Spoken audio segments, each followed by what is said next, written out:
All right, we're live. Yeah, man. Hard to be a boxing fan these days because everybody expects you to be over the moon over what they're like. I was arguing with a guy earlier, obviously a pound for pound conversation. That always gets everybody in their feelings. And his contention is that Canelo Alvarez should be pound for pound number one because supposedly he's done more than Manny Pacquiao as of late, when both he and Manny Pacquiao have been inactive for over a year. And the dude just kept repeating himself. I mean, that's how you know the dude is in his feelings. Anybody that follows Ring IQ on Instagram, go on there and go to the pound for pound list, and you're going to see like a Spanish cat.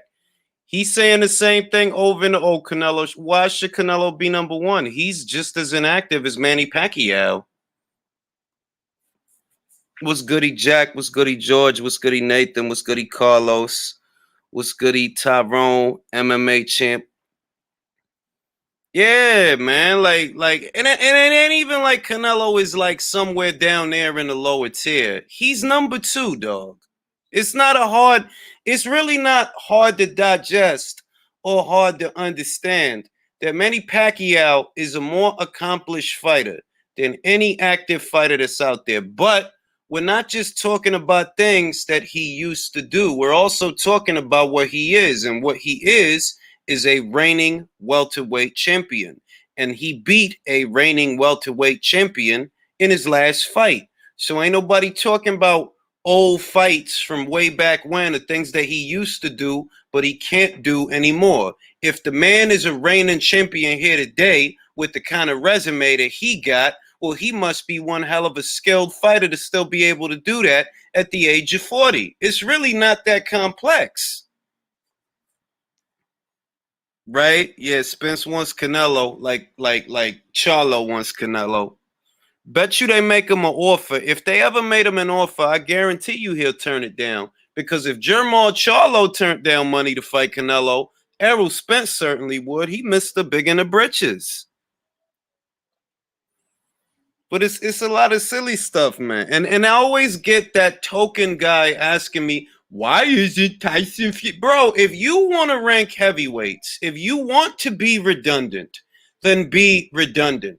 Because ranking a heavyweight on a list that is not really for heavyweights is redundant.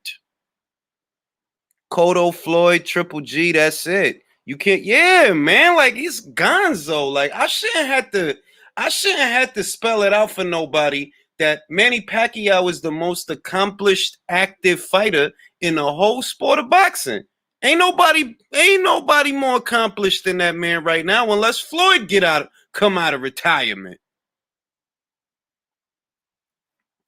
It's goofy stuff, man. A lot of these cats, and I tell them, what you can do is you can orchestrate your own list and post it to all your social media accounts and see who gives a rat's ass. But they know that if they did that, nobody would pay attention. You want to argue because you value my opinion, which the list isn't an opinion list. It's a fact-based list. It's based on facts and stats. It's not based on opinions, because if it was based on opinions, Leo Santa Cruz wouldn't be there because I don't like him. But if I got to stick to the facts, I got to stick to the facts. He's a 4-division champion. He beat 2 active reigning world champions. And here today, he's a champion at super featherweight. Those are the facts. You ain't got to like him, but that's still the facts.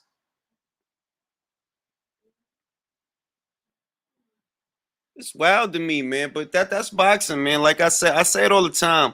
When I was on my baseball craze, when I was an MLB fan and I was a rabid Yankees fan, you never had those kinds of arguments because in other organized sports, you don't get those people that think they know it all. Like, bro, unless you train fighters, unless you dig up Eddie Futcher, Angelo Dundee out of the grave, I'm not hearing nobody's anecdotes. I don't care about your eye test. You don't train fighters to have an eye to do nothing.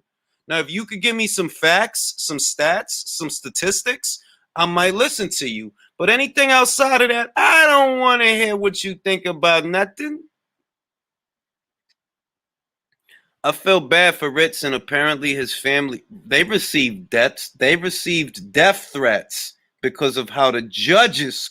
Exactly, SSB. Baseball is 100% statistics, bro. It's not, oh, I think, oh, if. Like, bro, only boxing fans do that. Football fans don't even do that. Like when I was on my NFL stuff, I didn't have to have them goofy ass arguments that these cats be trying to have. Like, bro, I don't care about your opinion. You don't understand that? If you are not Angelo Dundee, I don't care what your eyes is telling you.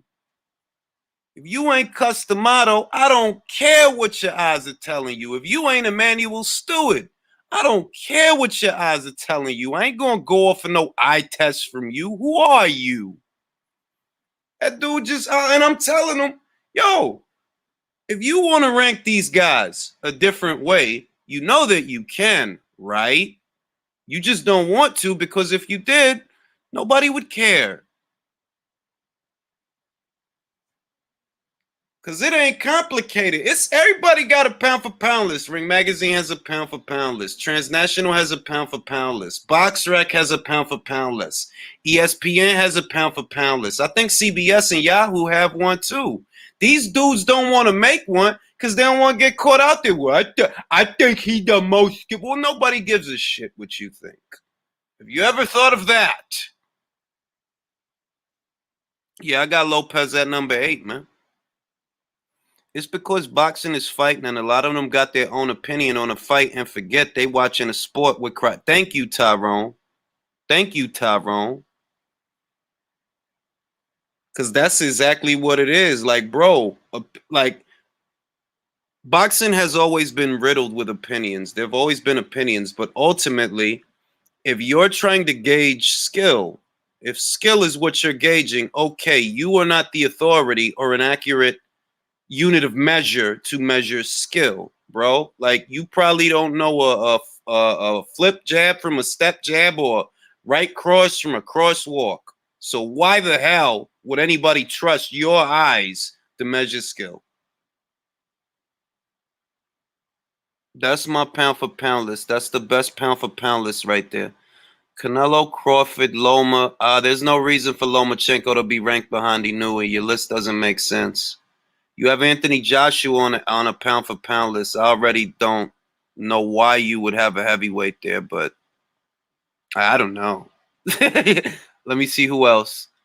You have Pacquiao at number 8. Why would Pacquiao be at number 8? Did the guys in front of him do something that Pacquiao didn't do? Are they more accomplished than Pacquiao? I would like to know what is the list based on, because that list don't make sense to me. There's no reason in the world that he knew he should be behind Vasil Lomachenko. And you have Josh Taylor ahead of Teofimo Lopez and Manny Pacquiao? That really doesn't make sense. He has Josh Taylor ahead of Teofimo Lopez, and he has Vasil Lomachenko on there at the same time. Yeah, I don't understand that joint, man. I don't understand that joint. I don't get into other people's lists. Like, I really don't. Like, before, I used to actually, like, look at people's lists to try to pick it apart. Now I be realizing, bro, all I'm going to see is a bunch of opinions. We're going to argue for an hour, and when I get to the bottom of it, what is it going to? It's going to be your opinion. And I don't care about opinions. The only opinion I care about is my own and Richard Dwyer. That's it. If you ain't Richard Dwyer, I don't care about your opinion. Because remember, the opinion you should follow should be your own. Just consider this a second opinion from a stranger online. Said I see no changes. Wake up and I see Al Heyman.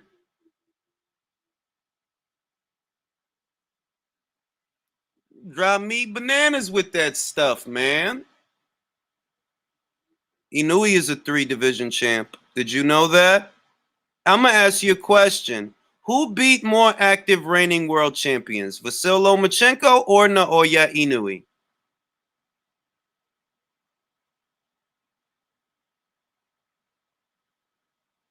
Because if you don't know the answer to that question, or if you have to resort to Google to answer that question, well, exactly, Davy John. Thank you so much for that. Because skill is measurable. Skill is not ethereal. It's not intangible. It's perfectly tangible, and there is a hierarchy. There always is. There have always been levels. Yes, he knew he beat more champions than Vasyl Lomachenko. And who is currently in possession of more world titles as we speak? Naoya Inoue or Vasyl Lomachenko? Julius Crawford, Troy Graham, the man with the plan. You know what I'm saying? Like, I like the sport. You understand what I'm saying?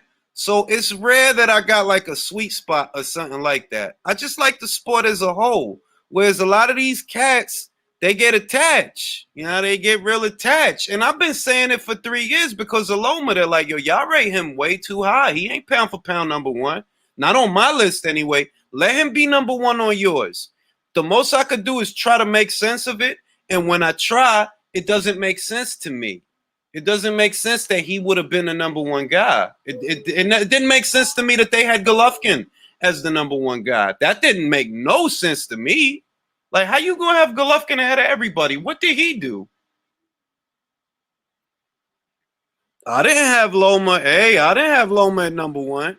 I had Loma behind Inoue. Now Loma's not on my list at all because you can't be coming off an L and stay on the list. You got to get back to winning fights. When you get back to winning fights and winning belts, then you get your spot back. But right now, we don't know if this is the beginning of the end. We don't know. So until we know, you ain't in there, man. I never had Golovkin as number one. I never had Golovkin. I never had Loma as number one. I did have Chocolatito, but they don't know Chocolatito resume. So when they see he a HBO hype job. How is he a HBO hype job, bro? He wasn't even on HBO most of his career. So what are you talking about?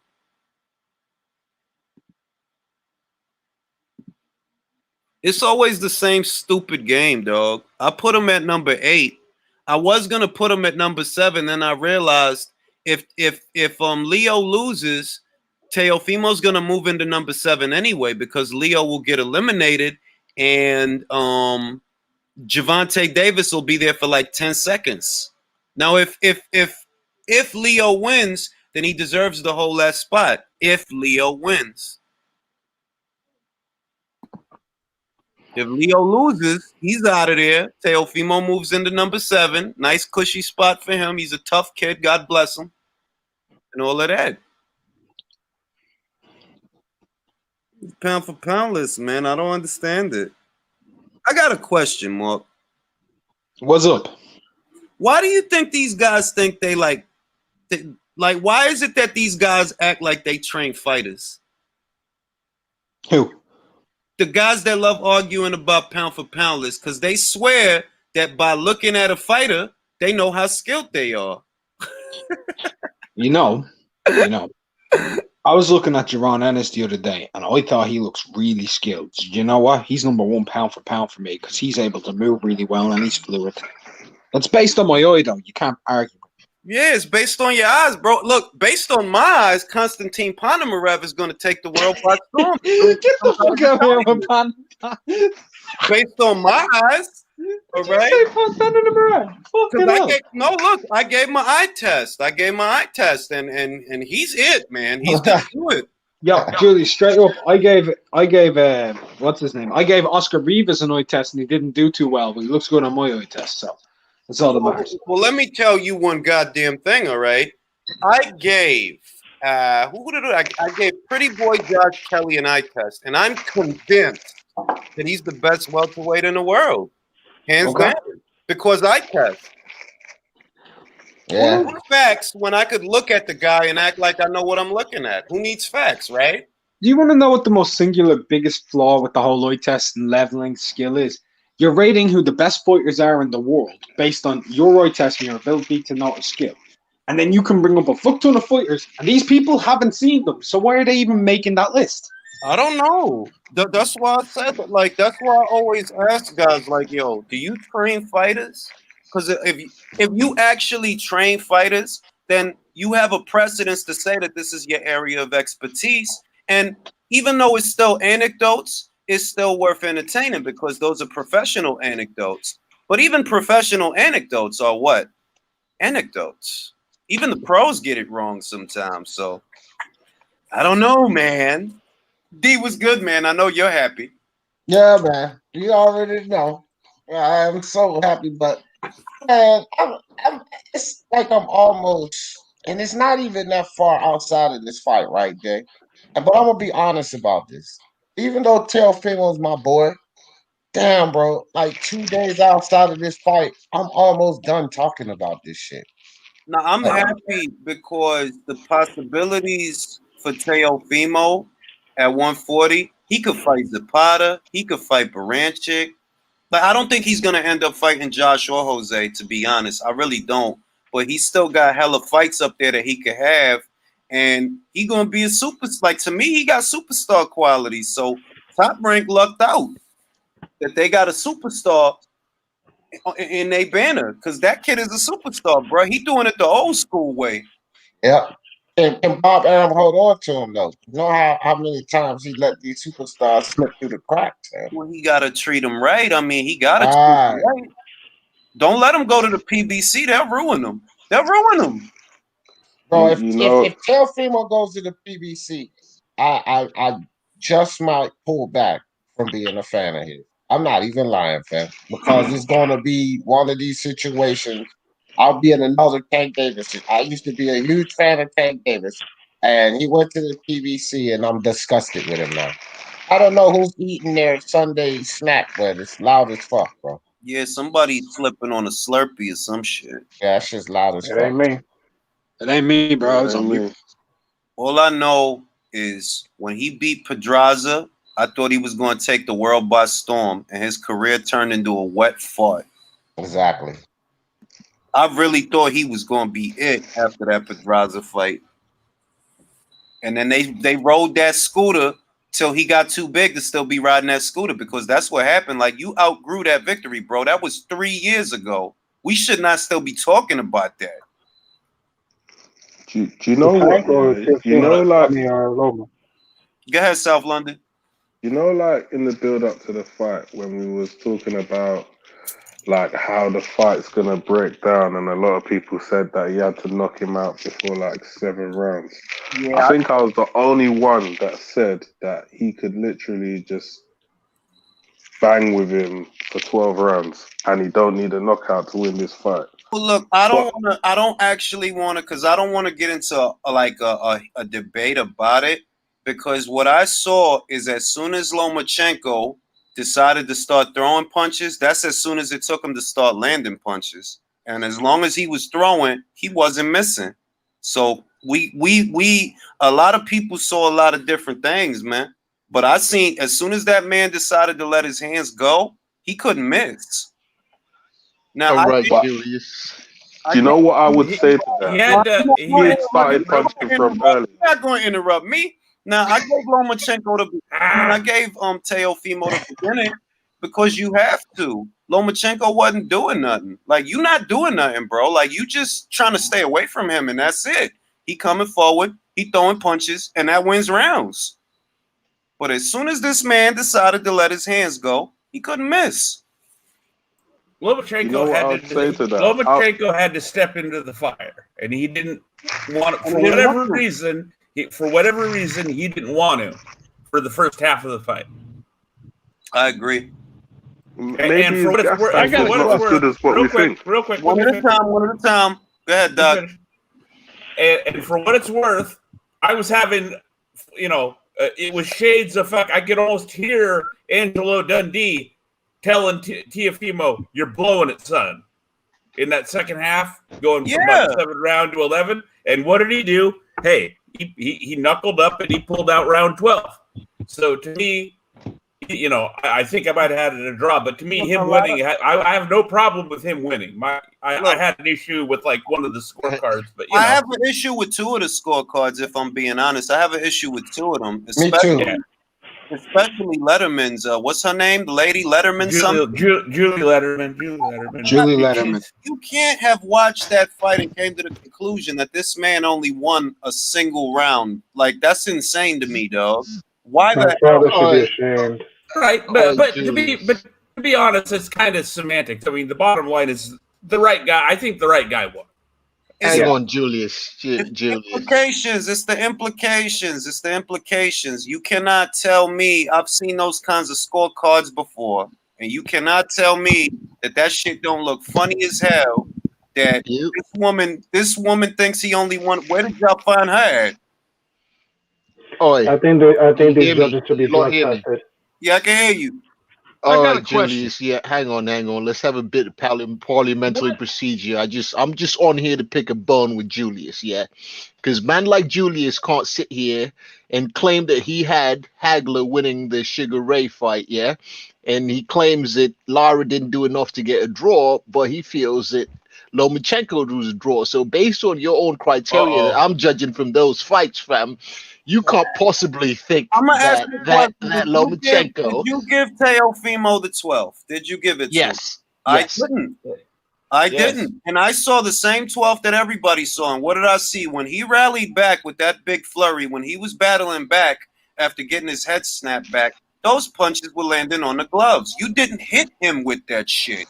You didn't. It's the same shit. It's the same shit as the Pascal shit with Badu Jack. You didn't hit him with that shit. You hit him on the arms with that shit. No, the momentum had swung on Teofimo's sides, and also watch the fight. I've watched the fight 4 times for this, yeah? I've watched the fight and I saw 2 clean intentional headbutts, head rubs from Lomachenko, and what I got from that was someone was getting extremely frustrated, ineffective, and mind you, surprisingly, after watching, so obviously going into it, I thought that Bob wanted Teo to win. After watching the fight 4 times, yeah, and remind you, I work in broadcasts, right? Cameras is what I do. From the replay and from the way everything was going on the broadcast side, they were skewing everything to Lomachenko. Replays would only show Lomachenko's work and not anything that Teo did. Bro, never mind the cameraman because they ain't the ones scoring. No, hang on. I'm making a point. So you see how perception was being this thing, yeah? To the fact that the referee's trying to discourage this man from doing body work is what he did was land thudding body shots to discourage Lomachenko from attempting anything. And besides that, he took away that pivot. Watch that. Lomachenko was not able for the first 7 rounds able to go to the right at all. He took away the pivot. I'm not. He took away the pivot. He pushed him backwards. Fam, he outboxed this man for the first. I'm sorry, I didn't see anything to give the man, till round 7. There was nothing, and I was searching. I gave Teofimo the first. I gave Teofimo the first 5. I gave Loma the 6. And also what I saw Loma trying to do. Loma was trying to, number one, do what he would do, skate for the first few rounds and then steal the last minute. The problem was when he tried to do that, Teo would work the beginning, and then Teo would not let him steal the end of the round. So his game plan backfired, fam. There was no way, I'm sorry. That fight was closest to 7-5. That's how I had it. That's how I had it. Listen. I already said, if you swung it to Teofimo, it's not the end of the world, but you're not going to convince me of one. Hold on, you're not going to convince me of 109. And that other scorecard, that shit was weird. Like, no, dog, I'm sorry. It's more going on here than boxing. Wait. You had the floor for the past 5 minutes. You had the floor for the past 5 minutes. It's my turn.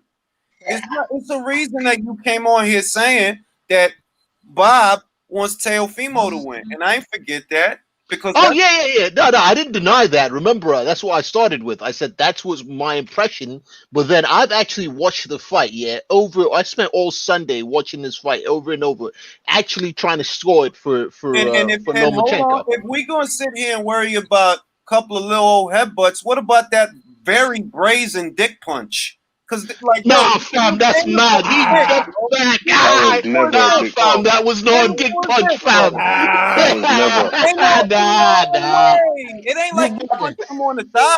It Nah, ain't you like bugging. That was a You're straight reaching, shot to the dick, man. No, You're reaching, fam. You're reaching. No. That's Y'all a not reach. being That honest. was on the belt Y'all line, not being man. honest. that It wasn't was bro. low on the Did belt you line. just say that was on the belt? Are you It serious? was low You on the literally belt punched line, him but it on the was not cup. on his Oh, ball. hang on, Cut it hang off. on. There was On the two. Hang cup. on, guys. Whoa. There was two separate clear. Well, there was two separate called low blows. One was on the belt line. One was blatantly low. Which one are we talking about here? I'm talking about to my blatantly low recollection, one. the first one I'm was on the talking belt about the line. last one. I'm not talking about the belt line shot. I'm talking about the last one that was well below the belt line. That was the second one. Not the first There one. was one low, and then there was one that was, I referenced the Kovalev Ward rematch where it's like, dude, that's the belt line. Let's be adults here. There were Right, so we got one two low blow. instances. There were two instances where the shot, and I saw the belt line shot. I don't make nothing of it. I look at it, it's a fight, bro. You might get punched in the dick. I'm just saying, if we gonna bring up little old headbutts, then I'm gonna bring up Nah, fam. It's not low old headbutts, fam. Man said little head. You talking little headbutts? Come on, man. That was a Come on, man. massive gash on his Hell, eye. Fimo From young a and headbutt. strong. He could take it. Nah, dog. I know you don't like you're wrong on your prediction, Julius, but you're going too far. You're going too Now far. let me say what I'm gonna May I say. say something? I gotta say this for the listeners. Do not accuse me of being a Vasil Lomachenko fanboy, you fucking bandwagoners. Because if anybody's on the bandwagon, it's y'all. I've been saying the same dude for 3 fucking years. You Nah, rate him- Julius. Hang Wait, on, fam. no. Let me finish. You rate him too highly. How many lives have I sat here and said the man is not invincible? Facts. He's gonna lose like everybody loses. None of these guys are getting out alive, except for Floyd and Ward. That's it. All right, hang on. Just for the record, yeah, man's not even on here on a low more this thing to say. I just jumped on here, missing my little nap, yeah, to chat to you about these because you was on about the draw, fam. Now remember, I was surprised, yeah, but you know what I mean. Like, listen, right? I was leaning towards this thing, and you know why I was leaning towards Teal, but I thought. And I'm the only one, I believe I'm the only one that was like, yo, fam, this man might pull out a decision. And remember, I did predict that there could be some dodgy scorecards. Well, I mean, look. This is why I don't want to broach. No, true, false. Wait, True, no. false. Wait. This is why I don't want to broach the subject because I'm taking it at face value. I'm not going to be mad that a courageous young fighter like Teofimo won the fight. I don't even care if I think he drew. I like him. So go ahead, Teofimo. Fuck these people up. Because they ain't all Loma. You could beat Javante. You can. You could beat Javante. You can fuck around beat Hayney if you catch him. So go ahead. I'll tell you what, know what? Julius. I'll tell you what. Hang on. Let me say. If he beats those two, and it's a big fucking if he were to fight those two guys, like say 2 out of the next 3 fights, and he beats them, a star is born that we haven't had for a while over here. I mean, I think I'm waiting on the numbers. I don't know why we ain't getting no number. I want to see the numbers because I'm really hoping the fight did. We're meant to get the And numbers also- tomorrow. And also, See, just so- they should have had a rematch clause, man. I think because I would have loved to see them do it Norma again. didn't want one. Norma didn't want one. Can I have a second? Yeah, can I have a second? And I'll shut the fuck up for a bit. Yeah, by the way, no one should misconstrue what I'm saying. I just got on here to take the piss at Julius for his judging criteria because it's an issue that we have on several other fights. But hang on, but we will readdress that, yeah, when the topic is a little less heated. Because right now I feel like calm heads are not prevailing. It's a bit heated. But Julius, we'll have this conversation maybe 2 months down the line. Hang on. Let me hang on, fam. Let me finish. Parliamentary procedure. What did I say after? It was one of these lives I did either during or after the fight. I think I did a lot. I'm not sure, but I said, look, I could live with 7'5" Teofimo, but when I see that 109. Nah, that can't be like, nah, bro. Like, what the fuck is going on? Yeah. The issue is not who won. The issue is who won. It's the margin of victory. Yeah. And I'm sorry. I think that the conversation I'm trying to have with Julius can't happen right now. So we'll have it at a later date. Because right now, I feel you on the Lara thing. I'm with you on the Lara thing. It's not a Lara thing at all. It's not a Lara thing at all. You know, it's like Julius is always man was taking the tour of the turnbuckles, and if the man pushed you, hang on. What did I say? I said the man was out there for 5 consecutive, at least by my count. You have been circling the ring for 5 rounds. What the hell are you doing? Bronerchenko. He was Bronerchenko for 6 rounds. Yeah. All right. Let me say one thing, though. This whole thing about he was collecting data, man. I mean, what the hell was that? You know? No. That's a narrative. Let's not be phony. Y'all know damn good and well that for at least the first 3 rounds, that's what y'all thought he was doing. Me and Beats was watching it live, and after 3 rounds, I'm like, okay, dog, what the hell are you doing? What are you doing? Like, you give up the first 3 if you have to. You don't give up 4, bro. You just gave up a whole quarter of the fight. Can I comment on that? Go ahead, Mark. Go ahead. Because both me and D commentated on that fight together as well. Yeah. And D can say this. We both were saying he's processing the info. He's trying to look for the angles that he wants to come in on, whatever. And he just kept doing it. Yeah. Right. Yep.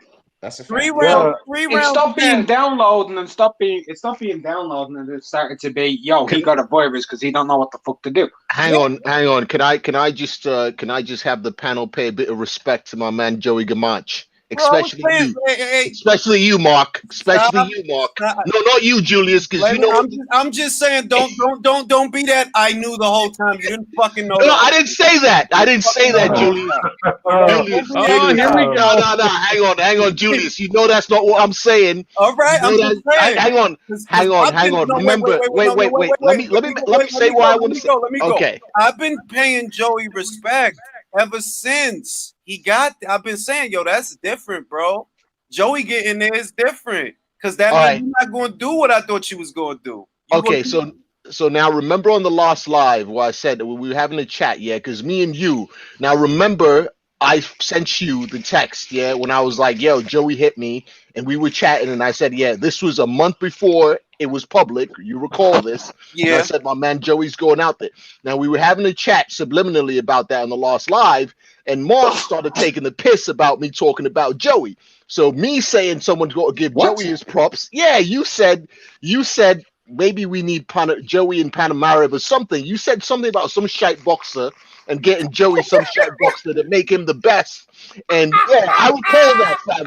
I recall that. So this is not for Julius, Mark. This is for you. Okay. I recall it was Saturday, I think. Yeah, it was Saturday. The live. I don't recall that. Panamarev gets way too much shit on this channel, dog. Panamarev is a fighter that I don't mention. I mentioned him. Julius mentions him. You said some shite boxer, and it was a slight dig at man like Joey. No. If I'm being honest, I do vaguely recall that. But all I'm gonna say is, I think I don't know about everybody else, but I know that I've said it in live, and I have said it in regular videos that I upload. That Joey getting there, that changes things. Because that changes the strategy. You didn't get Joey in there to do what you've been doing. You got him to do something else. Otherwise, you would have just stuck with dear old dad. Oh, yeah. You said it and we've known it. So, the comment was not, listen, Julius, you knew my stance on it. It's not I know all the time. Like, that's never been it. Because we had conversations on here and offline about the fight way before. So you already know what it is. But, just like I'm always about put some respect on Otto's name, I had to make sure man put some respect in Joey's name. All I'm gonna say, look, it ain't crybaby shit, right? It ain't. But I look at this fight how I look at any other fight. And I said it in the build-up. This is a guy who uses his body to do certain shit, so his body gotta be up for it. Did the 14 to 15 months off hurt him? I'll say, that got something to do with it. It got to. If you ain't fought in 15 months or 14 months and you an athletic fighter, man, Now, is that an excuse? No, you fucking lost. So it is what it is. That's how the judges have it. It is what it is. All I'm saying is Teofimo got a lot of bandwagoners. D is not one of them. D been there the whole time. Moonshine been there the whole time. They love the kid. They loved him before anybody. All y'all other motherfuckers. Stop it. That's facts. That's facts, Jay. Let me say this right quick. That's facts, fam. I seen so many newfound Teofimo supporters, and a lot of them are not even really Teofimo supporters. They don't give two shits about Teofimo supporters. They hated Lomachenko so much. They just glad that this kid was the one that beat him. They won't ride with my guy. I never seen these motherfuckers. They came out there's an awful lot of haters that have come out of the woodwork on Lomachenko now, and some of it's race based, unfortunately. And a lot of people are talking trash about him and saying he's garbage and this and that. The guy's still a great fighter, but I think that's wrong. Look, this is what I'm gonna say about Loma, right? And I'm not gonna pretend I saw this coming, that T.O. will win a decision, but it's that, like, I don't understand how people don't see that, bro. None of us are getting out alive, right? And most of these boxers, they're not gonna retire with an undefeated record. Now, he already had an L on there, but they acting like he would never lose a fight at all. Like, so if he lose a fight, suddenly he's a piece of trash. Like, come on, dog. I don't understand that. Like, I don't not at all. You know what that is, though. Wait, let me just say something real quick. Do you know what that is, though? It's when you overhype something, and then people on the other side that might know a little better, they're just trying to add balance to the equation. So they're like, nah, man, he's not all that, blah, blah, blah. No, and now they're acting like he's trash, but really, it's because of the fact that he was overhyped in the first place. And some of them are Wilder fans. Some of them are Wilder fans, and they're retaliating for Wilder getting, dogged out after he lost. Because I've seen some people on different groups that basically were dogging him, and they're like, "Well, you did it to Wilder, so we could do it to Loma." Like, no, that's dumb. I honestly think we discussed this. A lot of it is backlash on Bob's comments, because Bob made a lot of the hate he gets really had nothing to do with him, because man never said anything. Yeah, it was Bob with this Ali shite and all this nonsense. That know what I mean. But the thing is, this is what I'm saying. If you're gonna be all in your titties, right? Because Bob said that. Well, I could be in my titties that they compare Javante to my man Mike Tyson. No, the hell you ain't. No, the hell you ain't. Whoa! Did this shit act? Are you? Tell me you're exaggerating. No. This is a regular comparison. They said he's a mini Tyson. I'm like, no, he not. What the hell are you talking about? No, he not. No, he ain't. You bugging out. By this age that Javante is now, this man can become undisputed and sniff all the coke off of all the Japanese ass in Tokyo, right? But Julius, look, and all these fairness, right? Iron Mike himself said the Tank reminded him of himself. And he can say that because he could say that, right? Cool. You could take it how you want, but I'm looking at the facts. Like, this kid ain't nothing like Mike, because you ain't doing for the industry what Mike did. That's the first thing. Like, you not like, no, I'm just saying that, like, look, George does that all the time. George Foreman, he's a nice guy. Mike's being a nice guy. But when I look at them two fighters, I don't see a parallel. Like, I literally don't see, like, bro, by that age, Mike was electrifying audiences, bro. Like, he was putting butts in the seats too. Julius, you don't see a parallel because there is no parallel. None. Zero. Zip. Zilch. Badness. Can Gervonta Davis at least bite somebody in the ring? The only thing Tank has accomplished is he's become Broner 2.0. That's it. God. That's it. Because I'm like, really think about it. How old is Tank now? 25? I think y'all are disrespectful. Broner's way better than Tank. Not in terms of skill. Not in terms of skill. I ain't having it. Go look through that man's resume. He's fought loads of guys. Pacquiao, Porter, his win over Khabib. Like, man, his win over DeMarco. He's done way better than this dude who beat Pedraza. And who else? Gamboa on one leg? Come on. Yeah, Like, I got to agree. Like, Four-weight champion. What the fuck's Tank done? Yeah, you What? just heard man defend Adrian Broner. Come on. Exactly. No, look, all dickery aside, it's the truth though. At least Broner, when he walks away from this sport, he could say, yo, I wasn't just a champion, I was a 4th division champion. Bro, I don't think Davis is gonna do that. Like, I don't. You won't make it at 40, bro. Forget 47. Yeah, because he stuck it lightweight. Davis ain't even a 2-weight champion, bro. That regular mean daft shit. Yeah. He got a baby belt. He's a 1-weight champ right now. And who did he beat for it again? Okay, Pedraza. And no, he beat Gamboa for the fucking baby belt. No, but the baby belt. We don't care about that. Yeah, he beat Pedraza for his first world title. The other two were vacant. One of them he got elevated as well. Well, okay, and my guy's got Khabib and DeMarco, so you know what I mean. It's 2-1 at minimum. And he got Paulie. All right, hold it down, gentlemen. Yeah. There you go. This is not even a contest, and I forgot about. I can't even believe I forgot about that shit. Not even a contest. Take a piss. I'll be right back.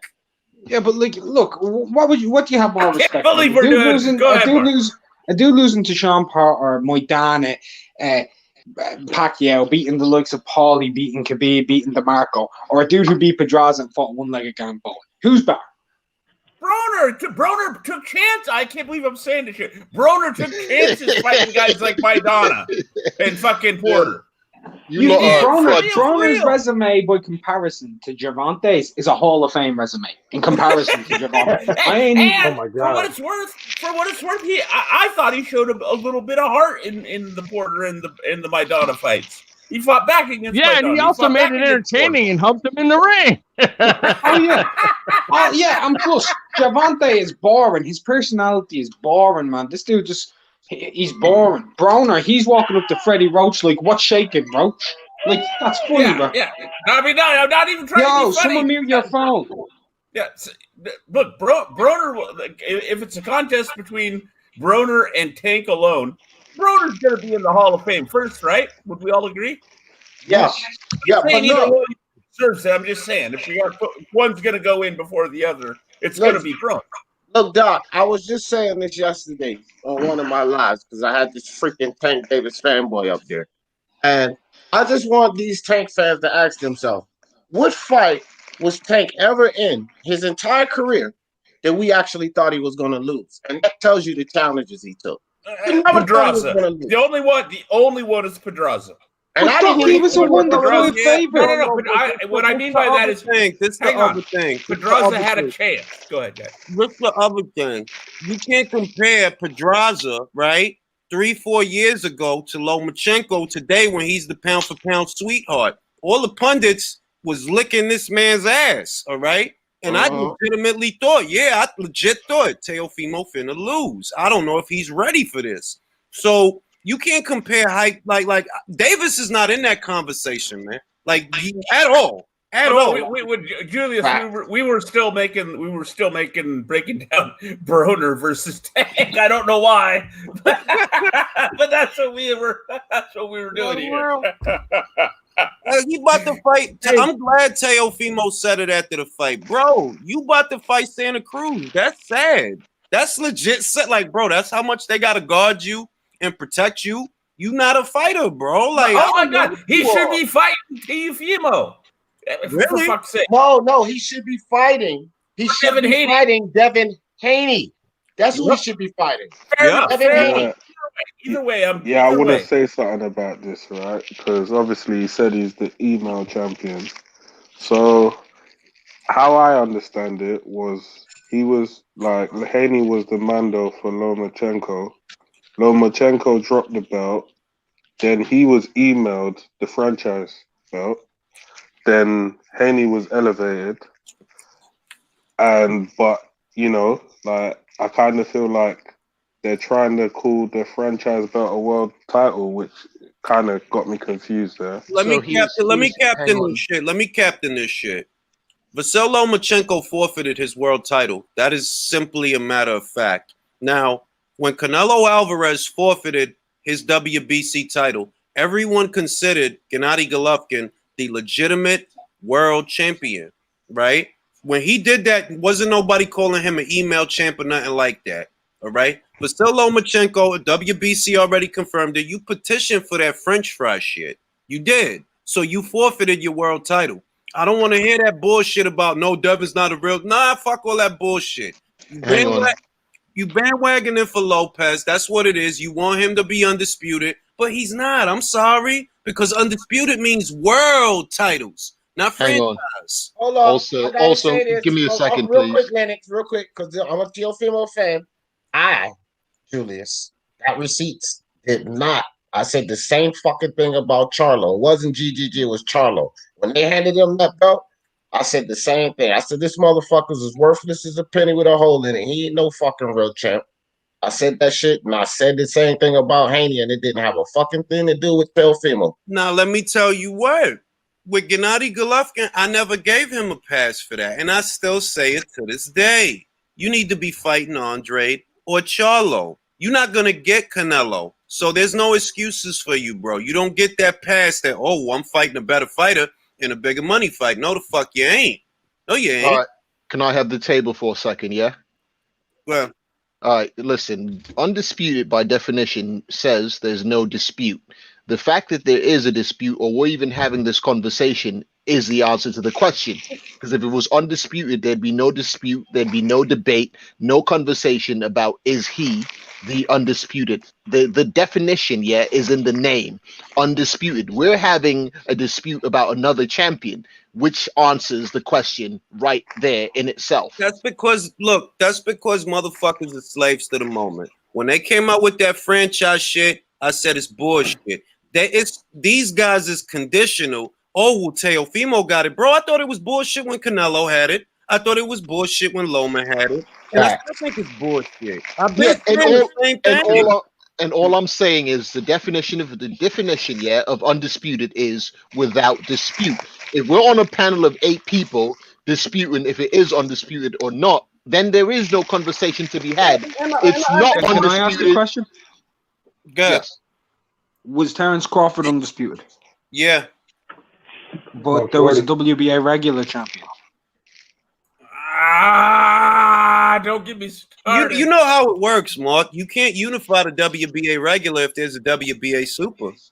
I know, and I also know that when that ruling came in, it was around the time of Mikhail Kessler and Carl Froch, and that was for the IBF and WBA regular title. And I think it was the WBO president and the IBF president both said that the WBA have to make an electee on who the champion is. They needed to make an electee choice on who the world champion is. So when they said that the champion was Ward, there you go. It wasn't. The WBC elected that Lomachenko was the champion. That's a similar situation as well. No, that's not elected because they literally came up with a designation, not a title. And Mauricio said that it's a designation, not a title. Then he changed his tune.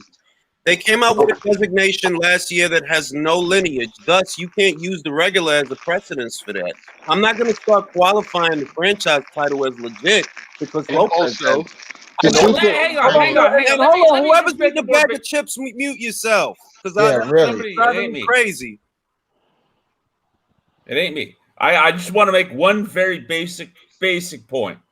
Can we please not try to have 2 champions in the same weight class within the same sanctioning body? Are you fucking kidding me? Yeah. Champion. It's a singular word.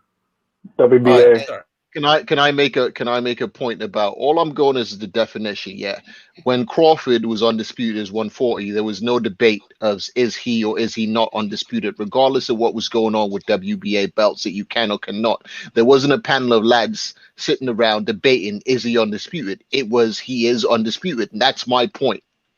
And I'm not conditional. I never liked the idea of franchise. I'm not going to start liking it because Teofimo has it. I never liked it. You're watering down boxing because we don't have enough world titles as it is. I'm going to qualify this franchise shit. Up until a couple of months ago, we didn't even know if the kid could become undisputed with that shit. And before that, we didn't know if Canelo Alvarez versus, is Canelo Alvarez versus Sergey Kovalev, was that a unification match? No. How could that have been a unification match? He's the franchise champion after all. I mean, he could have been, I suppose. Well, they didn't call it, but it wasn't because he's the middleweight franchise champion. They've got to pick one. The WBC's got to pick one. All right, one is the real champion, and the other one's a baby belt. Yeah, period. They got to pick one. We know what hold on, wait. We know what the fucking story is. That's why I don't know why we playing Ring Around the Rosie, and the only reason I can think of that we playing Ring Around the Rosie is because Teofimo deserves it. You got it from Loma. And Loma only did that because his people wanted him to, so they wouldn't end up in purse bids no more. That shit ain't nothing but red tape. That's not a title. I'm sorry. The only reason lineage is with Devin. No. Man, that franchise title is about as valuable as a box of French fries. It's worthless. Exactly. The only reason that they went for that shit is because they knew Matchroom was going to try to draw a purse bid out to get Lomachenko on the zone. Like Bob already said all that shit. That's why I'm like, what, we going to qualify franchise now? That's what we doing now? My only thing is, as far as I'm concerned, Loma threw his belt in the trash. He gave it to Devin Hayney. He gave it to Devin Hayney. Hang on, Mark. Same way that Canelo gave his belt to Golovkin, like you said. Yep. Lomachenko gave his up to fucking Devin Haney, period. Go ahead. It's that simple. It's like it literally is that simple. Like, bro, you forfeited your world title. That's what you did. You for another type of title that is not a world title. That's what you did. So get out of here. But my only question is, did Mauricio say that Loma was now the franchise champion, or he was elevated? He said if you're elevated, you're the one above, right? Yeah, I mean that's what he said, but he by also definition, elevation is up above. Mark, what you're telling me is you recognize franchise in so many words, but you're not going to get me to recognize it based on things Mauricio said. Like you're not. That's not going to fly. That's not going to work. I know why you cooked it up, and I know who you cooked it up for. If you cooked it up for Canelo, I know who you cooked it up for. You cooked that shit up for Canelo at first. You wasn't even planning on making no other franchise champions. Loma and his people asked you for that shit. With Canelo, y'all gave him that shit. And y'all gave him that shit so he could do what the fuck he want, and can't nobody drag him down and hold him down. That's why y'all did that. You know what all of us need to do? Every one of us needs to go onto the WBC website, right? This is what we all need to do. Go and get all of the emails. Email every single one. Every person who's in the chat right now, every person on the panel, email them and ask them this one question. Is Devin Haney's title unifiable? I mean, I'm pretty sure it is. I don't need to email them for that.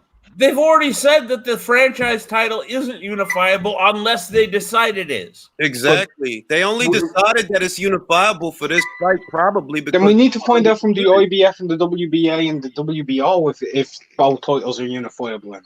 We need to find that out. We decide as fans first. Hang on. How about we wait. It's a simple question. If it had been Vasil Lomachenko versus Javier Fortuna, you think franchise status would have been on the line?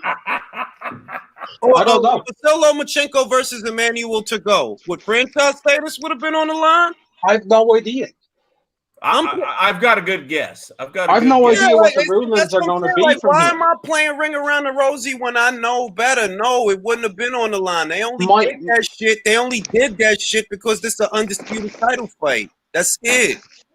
That was it. Because people were criticizing them. They're like, yo, dog, how is it that if Vasil Lomachenko wins, you want us to look at him as undisputed, but if Lopez wins, he can't even fucking get that green shit. Y'all gonna give him a diamond belt. That's what y'all said. And then y'all changed your mind. Which happens to be in the WBC's rules. Go through all of them. It says at our sole discretion.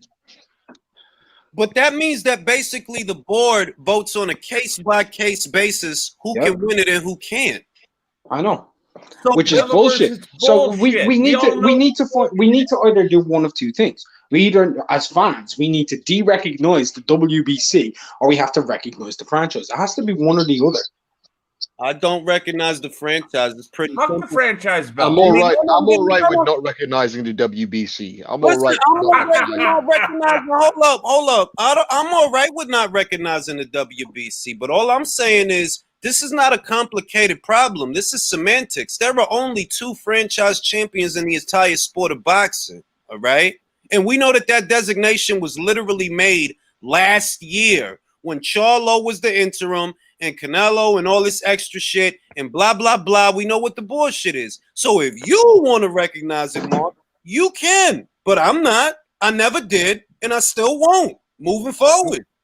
Okay. How you going to be a world champion that doesn't take on no comers when one of the rules is you don't have mandatories? You're not a world champion then. Because the rank standings don't even Then we apply need to do the same situation with the WBA Super because that's a belt that doesn't have mandatories. Unless it's had a mandatory though. No. You know the reason for that. That's a specific case scenario. A very specific case scenario. If the mandatory couldn't be fulfilled by the regular, in case Manuel Charr, you know the reason why. And Triple G and Daniel Jacobs. What was that situation? Triple G was the super, Danny was the regular, and they ordered the fight. Okay. That wasn't a mandatory. If I just named you 2 fights where the super got ordered to satisfy Mando within the last 5 years, obviously supers have Mandos because I just named you 2 supers that were ordered to satisfy Mando. But then the super is defending against the regular.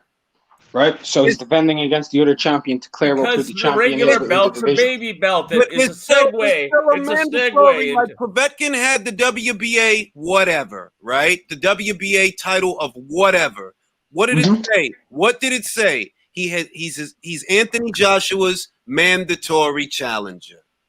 So it's not complex. And there's no need for me to mull over semantics over the franchise title. Y'all made it up last year. It has no lineage. You just wanted to give Canelo a pass to do whatever he wants without y'all ordering a purse bid because y'all know if y'all don't play nice, he gonna kick y'all to the curb like he did in 2016.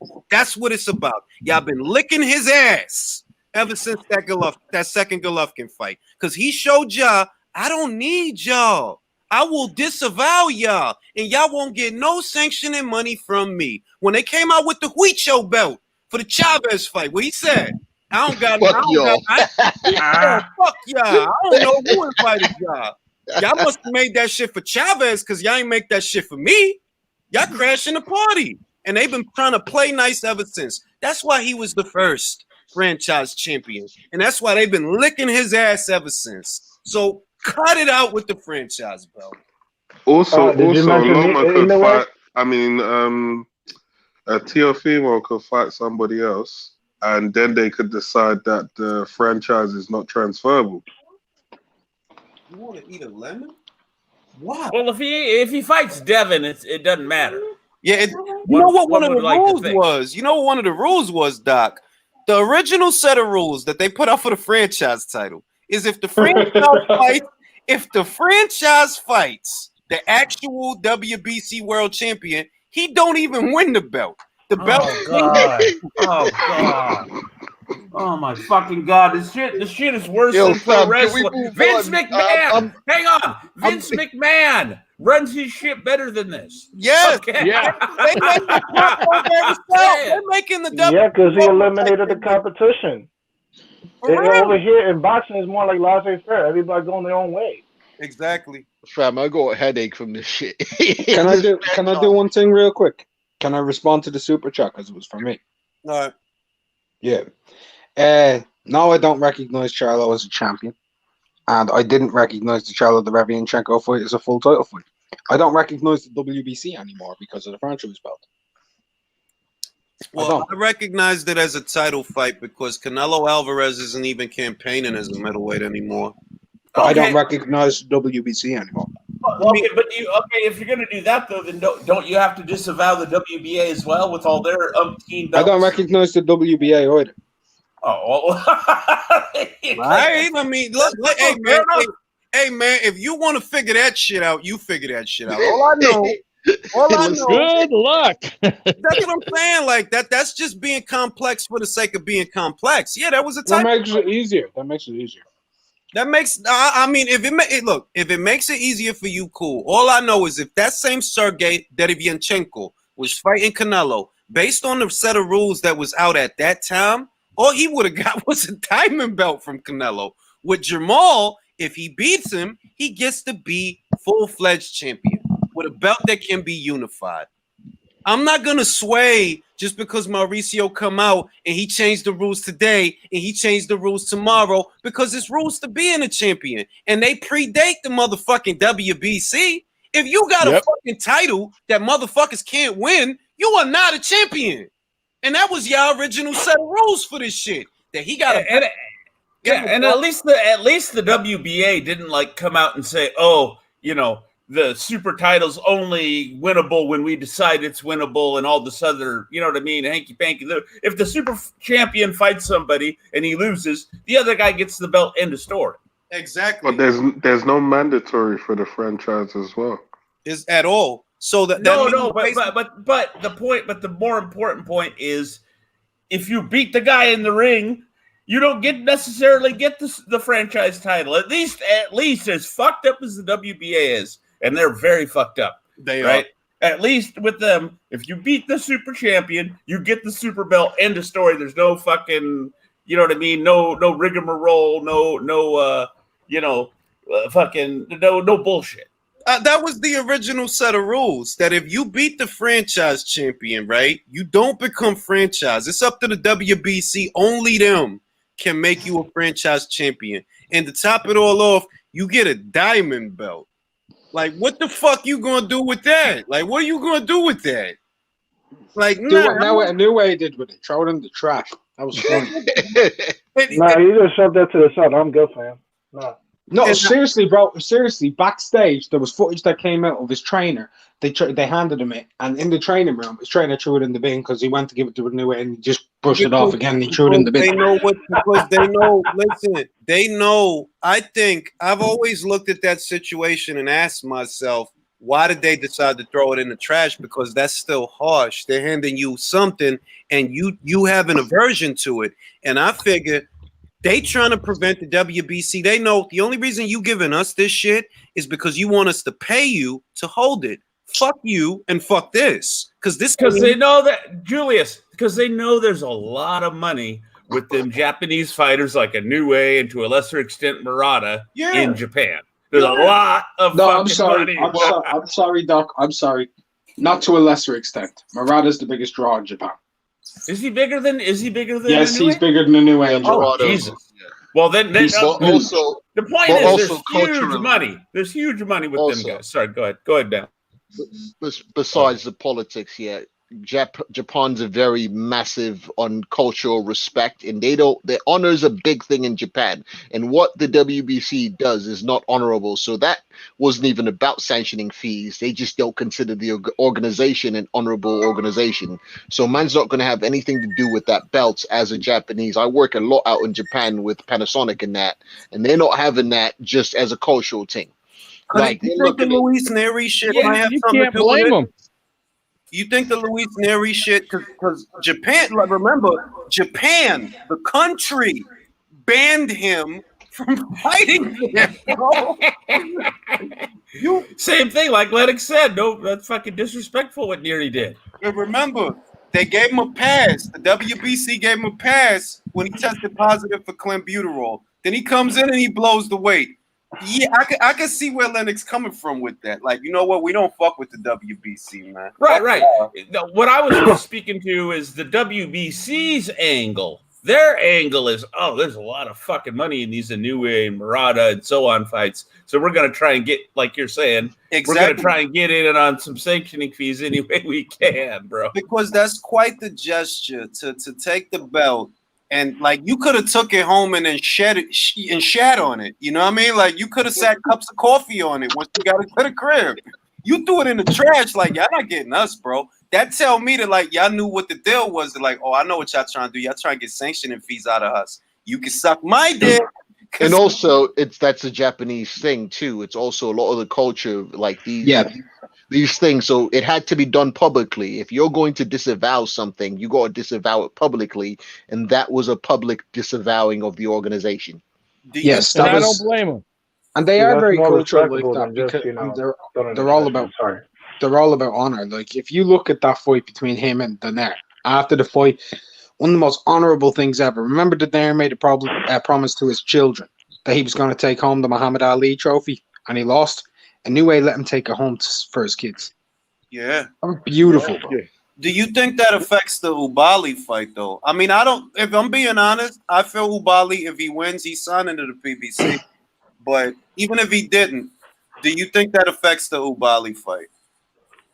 In what way? In what way? To where Inui doesn't recognize that belt. Like, bro, you got some shit that I don't recognize. I don't need you.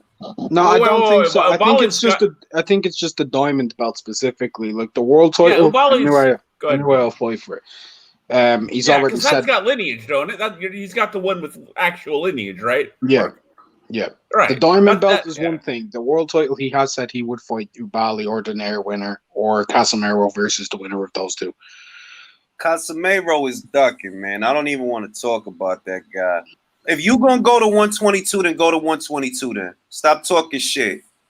Not because he's talking shit. Like if he said I read an article where they was like he eyeing a Luis Neri fight. Where is Neri at 122 right now? Right? He at 122. All right, so go get him then. Go get him, champ. He on your side of the street. Go get him. Stop talking shit. You don't want him. Yo. You don't want fighting. Now let's be okay. I'm gonna be the devil's advocate here. Up until this particular situation with the Inui fight, what have you guys seen in Casemiro's behavior, you know, and the way he's moved that would make you think he's that kind of guy? Because to me, he's always struck me as the exact opposite. Like that motherfucker ain't afraid of nobody. All right, May I take this? Go anybody. I don't care. I have two words and I'm gonna pass it to Mark. Sean Gibbons. Go ahead, Mark. All right, he's saying Sean Gibbons. I'll make a different claim. He was agreed to fight Inoue. The second Inoue was on his way over to the country, the second he thought he couldn't get the fight with COVID, he immediately goes to the PBC. 2 weeks later, he says, I'm thinking about moving up to 122 pounds. He fights Duke Mika on PBC, knowing that Inoue has now officially signed with Top Rank, right? And he says, and I quote, "Come see me." Why the fuck would he? I get all that. I'm not. That's the situation I'm talking about. I'm saying, what about Casemiro's behavior? That's the behavior. That's the prior behavior. to that. No. But what did he do? Hang on, Doc. You're talking about what changed, and I told you, Sean fucking Gibbons. Okay, who's Sean Gibbons? I just watched the fights. Who's that guy? Sean Gibbons is Manny Pacquiao's new manager. It looks like they. Okay. It looks like they got rid of Michael Conks, and I'm speculating because I don't know. I haven't heard anything from Michael Conks the last 2 years. Now, Conks used to be Pacquiao's guy, right? He used to be Pacquiao's guy. Now, what did that say? Errol Spence. I know. I got a video on it. I'm not going to talk about it tonight. I got a video that I'm literally, because I'm sick of this. It's so silly, right? Don't lose your flow. Explain to me about Gibbons and Conks. Okay, I don't know shit about these people. Sean Gibbons, I believe he became Manny Pacquiao's new manager as of last year. And if you notice a change in, because Casemiro, to my knowledge, is a Pacquiao fighter, to my knowledge. And if you notice a change in what trajectory they're taking that fighter, it's because of Sean. You know what I mean? That's Sean coaxing him to do that. I don't think, like, Casemiro don't look like a scary dude, to be honest. That's what I was trying to get at. He never struck me as you know what I mean, being afraid of anybody. Yeah, like it's not that he a bitch, but that's what they telling him to do. That's what Sean more than likely is telling him to do some bitch shit. Like, look, we on this PBC ride right now. So Inui, that's not happening. Even though that's the biggest fight for you. Matter of fact, ain't no fights at 122 bigger than that fight at 118. Who you gonna fight, bro? Danny Roman is going 12 rounds with Payano. You think motherfuckers want to see that shit? It's Neri and Rigo, isn't it, at 122?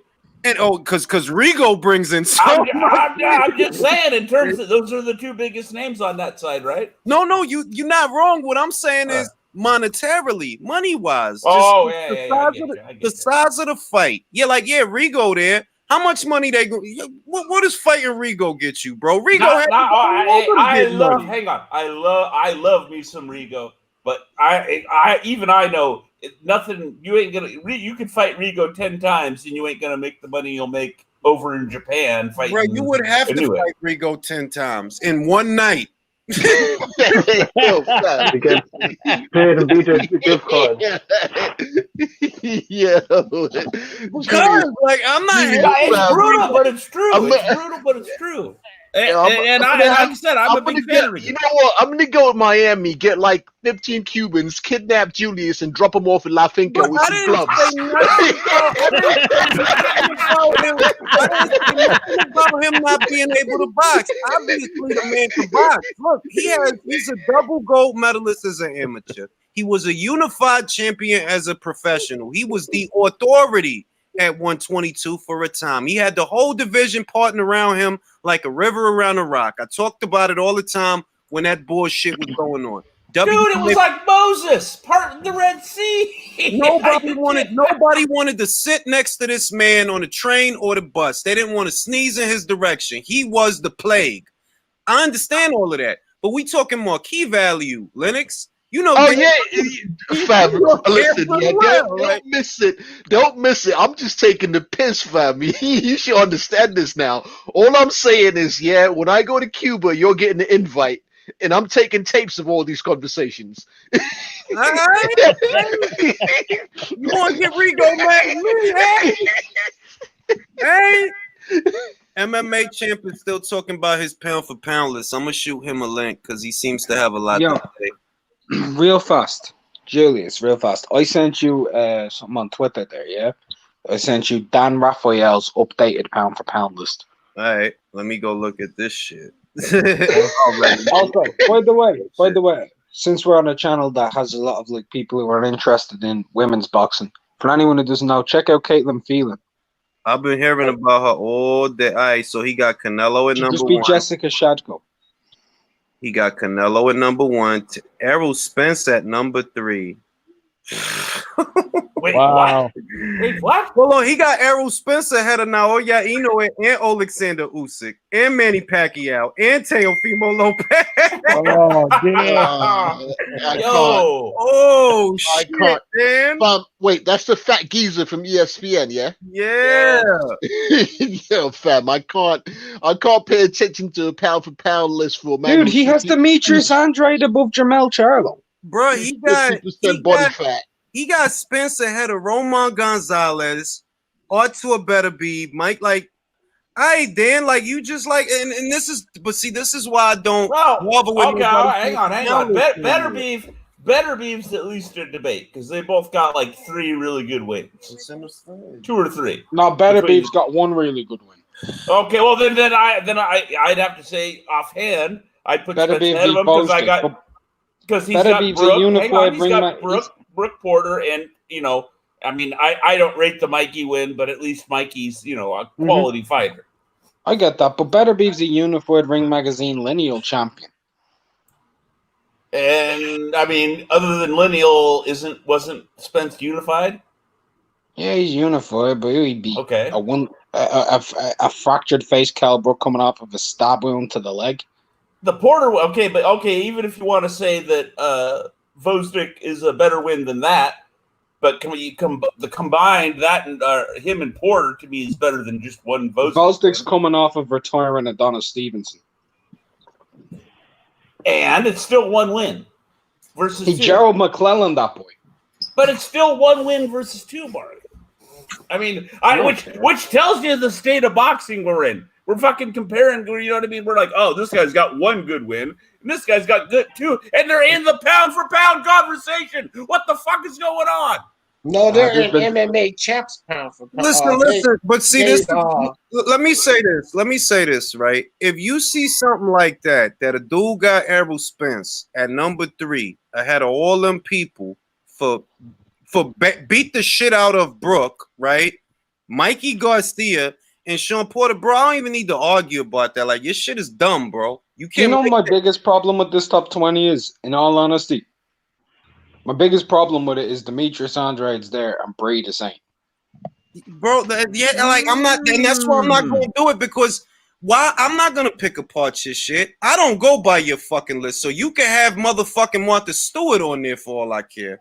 I don't go by your fucking list, so I'm not even going to. Julius, the point I was trying to make is that look, this is just another indication of the state of boxing, right? That guys like this, guys with, me and Mark are talking about Beterbiev versus Spence, and it's like, oh, this guy's got 1 good win. This guy's got 2.5 good wins. Yeah. They shouldn't even, 2.5 good wins shouldn't have you in the pound for pound conversation. I think 2.5 good wins versus 1 great win. Think about it like this, right? Teofimo Lopez in 16 fights took on a pound for pound darling and got the decision, right? And you have Errol Spence ahead of this man, even though Errol don't even have as many belts as this man, and he beat the same number of world champions. He beat Kell Brook, right? Who was never rated as highly as Lomachenko. And you beat who else? Sean Porter, who was never rated as highly as Vasyl Lomachenko. Obviously, you're not using no reasoning, so this is an opinion list. All right, I don't give a fuck about your opinion. Right. But Julius, I'm not talking about that. I'm just talking about like the numerics you just laid out there. We're talking about guys that have had 1, 2, 3 at most real fights, and what I mean by real fights is against guys that were capable of beating them. Yeah. Guys with 1, 2, 3 real fights should not be in the pound for pound conversation, but that's the state of boxing. Well, look, Errol Spence, from the very beginning, when Ring Magazine decided to add him to their list, which was, I think, 2.5 years ago, maybe 3, they said in plain English they're putting him in there on some eye test bullshit. Like that. That's what they said. And he's been riding that wave ever since. Errol Spence is another one that I hate to say it because I didn't think it was going to be like that for him. But you a hype job, bro. Everything about you is hype. It's just hype. Bro, how many extremely, supremely talented basketball players have we seen that never went on to do shit? Exactly. All right, that don't mean they weren't talented. And if you want to, like, you know, if someone wants to make a separate list of just, gifted individuals or whatever you want to call it, I dig that. But that's separate from accomplishment. One does not automatically indicate the other. All I'm saying is too much vote of confidence goes into Errol Spence Jr. It's too much of a vote of confidence. Go ahead, Lennox. Hey, listen, yeah, you got a thing with beats going. So on the note of that, yeah, I'm gonna need you to check your Twitter messages because someone just landed in London that changes a lot of situations. You get me? For Daniel Dubois.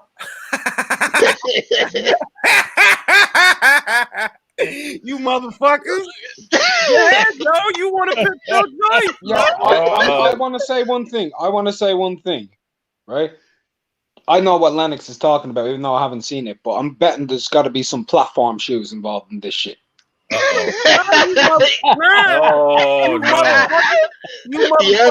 Let's go, baby. Platforms. Yes, the way that D was with Teofimo, I'm riding with my guy, no net. Hey, not just any platforms, but goldfish platforms. Salas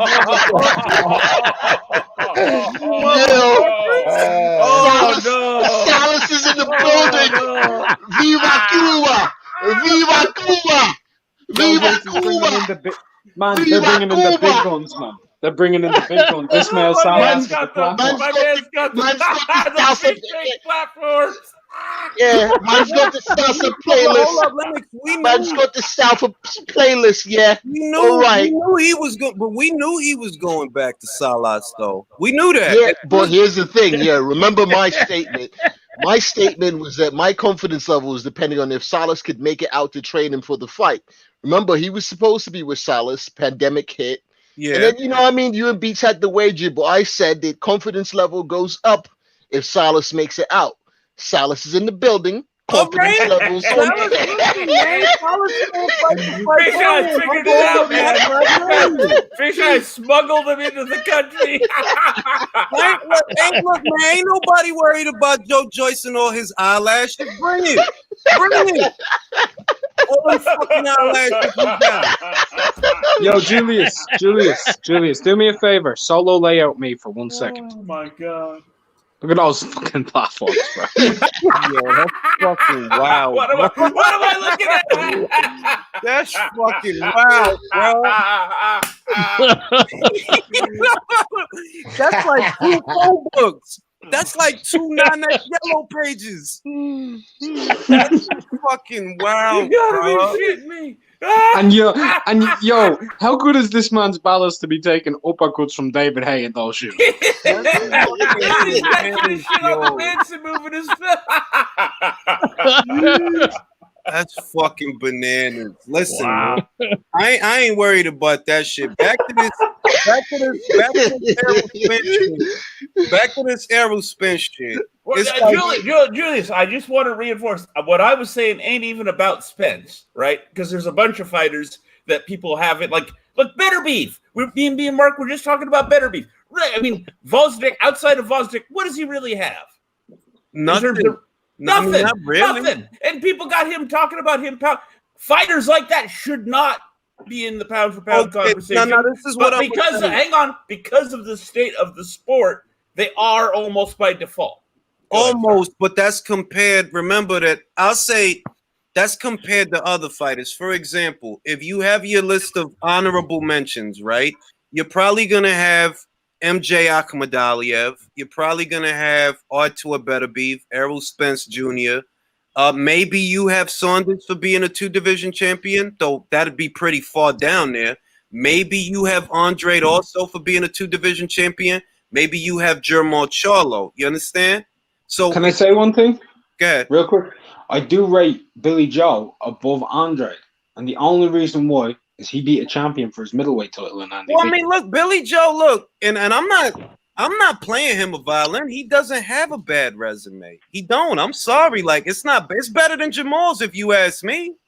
He got Chris Eubank Jr. on there. He got Andy Lee on there. He got David Lemieux on I there. also want to say one other thing. Do we recognize Andrade as a full two-weight world champion? Because no, he held the WBO, didn't he, when he beat Varnes? My bad. Yeah. I was thinking about the cocaine win for the WBA regular. No, not that. Not that baby belt bullshit. He was WBO at 154 for a little while. Yeah, he beat Varnes. Yeah. But I mean, like I said, that those are guys that are literally at the bottom of the totem pole. If we're talking about the honorable mentions, because it's other unified champions out there that are more deserving, and even those guys ain't on the list. Like Beterbiev, like Josh Taylor's behind. I mean, Beterbiev is behind Josh Taylor and Jose Ramirez for me.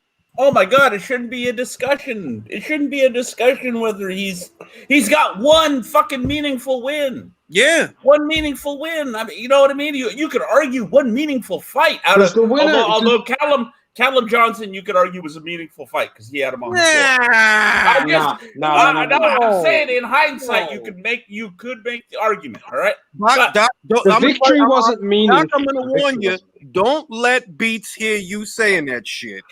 Don't let Beats hear you trying to turn Callum Johnson into a meaningful fight. You're not allowed to say anything. I didn't even mention Callum Johnson and I got into a 2-hour debate.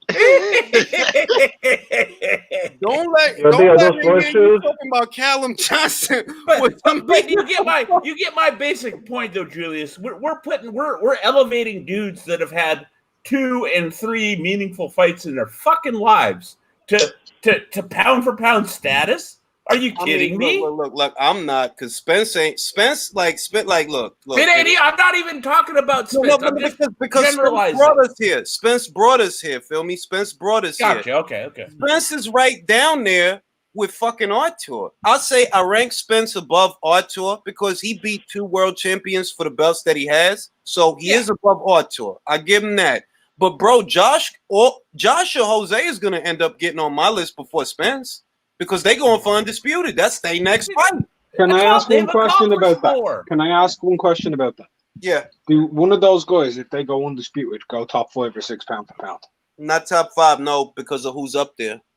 Nah. Who are your 5? My 5 is Manny, Canelo, Chocolatito, Crawford, Inui. Yeah, you rate that off of career and overall accomplishments with the fences, right? Yeah, and it's top 5. Like if you go undisputed on my list, right? It's not that it's a guarantee that you get into the top 5. It's based on who's in front of you. That's what it's based on. He knew he beat more world champions than them guys. He been a champion in 3 weight classes. Kazuto Ioka is a 4 division champion. Hypothetically, if he beats Kosei, should y'all go in front of him? Nah. Well, it depends on how you want to rate Kazuto, because Kazuto's technically a 3.5 because his WBA at light flyweight. Chocolatito was the WBA. No, super. I checked though. I checked after I think Chocolatito, because I had to look it up. I went on the WBA's rank standings. Thank God that they go pretty far back, and it shows that he was elevated to 4 after Chocolatito left the weight class. Could you send me that later? No problem. Right. Well, you could just make up a hypothetical fighter and say he happens to beat an undisputed champion in 1 fight, and he hasn't done shit outside of that. How are you going to put him ahead of Manny? I get what Julius is trying to say. Because you see, I was arguing this with Intangible and IBT the other day, and they were like, no. And I was like, no, I remember them elevating it, but I didn't have the time to go research. So if you have that somewhere, send that to me. Yeah, I remember. If my memory serves me too, I think it was at the turn of the year or towards the turn of that year. Because I had to look it up to make sure that he was a full champion when I was doing his career to put him on the list.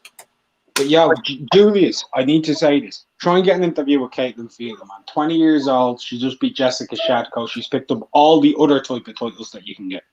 The WBF, the IBF, the IBA. I was reading about it this morning. Rick Ramos wants to match his girl against her. I personally, I think Rick, slow down, Rick.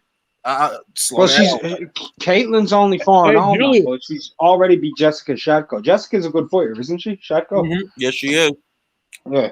Hey, Julius. Yeah.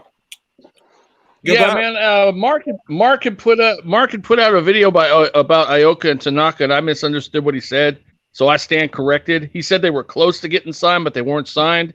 And I remember I was telling you I thought they were signed, so I made that mistake. My bad, man.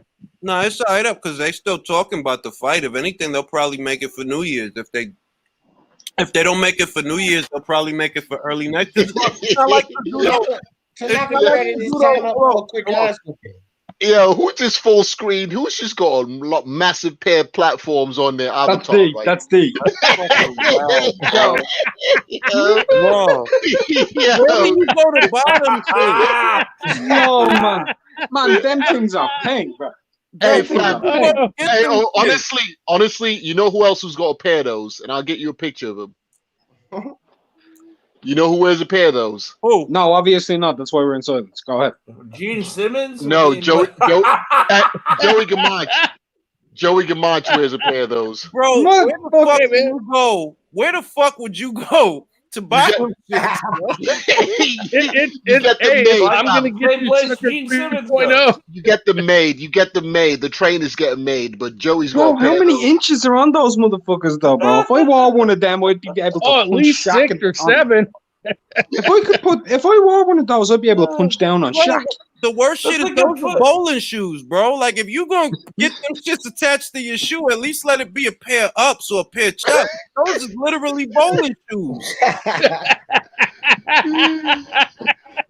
Yo, what y'all don't know is on the bottom of that there's a red sole.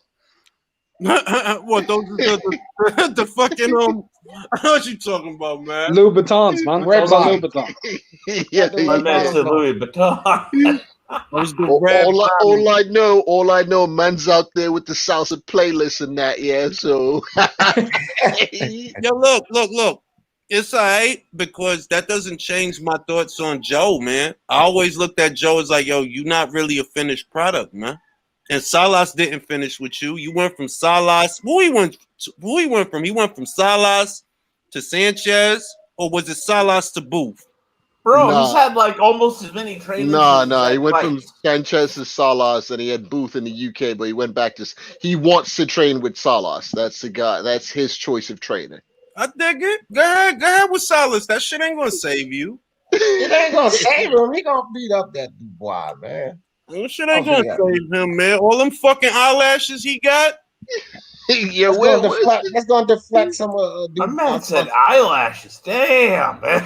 Bro, Joe Joyce got a lot of fucking eyelashes. He always looked like he about to cry. Yo, Julius, though, Julius, I need to tell you something that's gonna have you worried though. I heard that Joe Joyce threw a straight right hook last week. So when the fight happens, he's opening up and it's landing straight on Daniel right away. Look, man, this is the exciting part of boxing. I ain't worried about shit. I'm gonna treat this shit like I would treat an actual fight. I ain't worried about that shit. All right, we'll cross that bridge when we get to it. I get a feeling sometimes when Julius picks a fighter, when a fight day comes, he wakes up at 4 o'clock in the morning, right? He gets out of bed. He instantly starts doing push-ups. He turns the Rocky soundtrack on and he starts punching a big target. Let's go!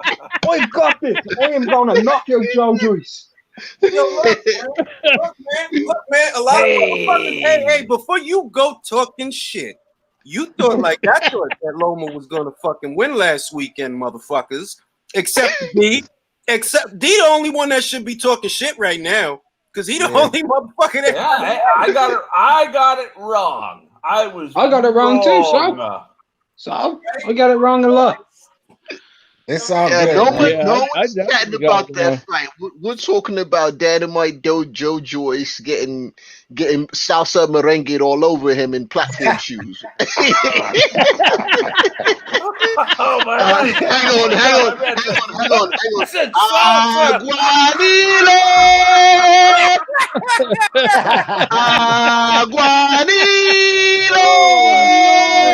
Aguanile, bye. Aguanile, bye.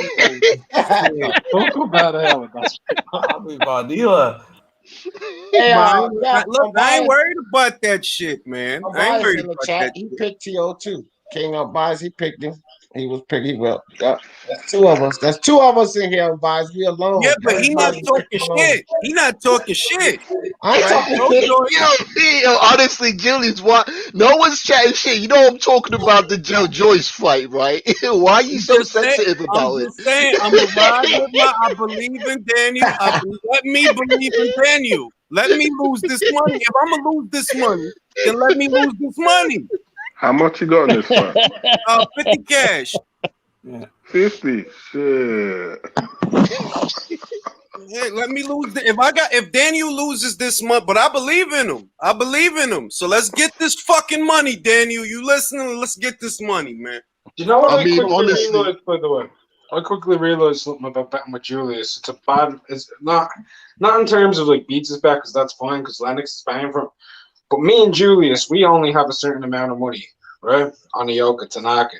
And he can back me up on this. Between the two of us sending super chats to help build the fight, we spent about 7 times the amount of money that we have bet. That's true. And then the fight may not happen. I spent more money talking shit during Mark's live than the damn bet. I spent more just talking shit. D, it's gonna be the funniest shit if that fight don't even happen. Don't say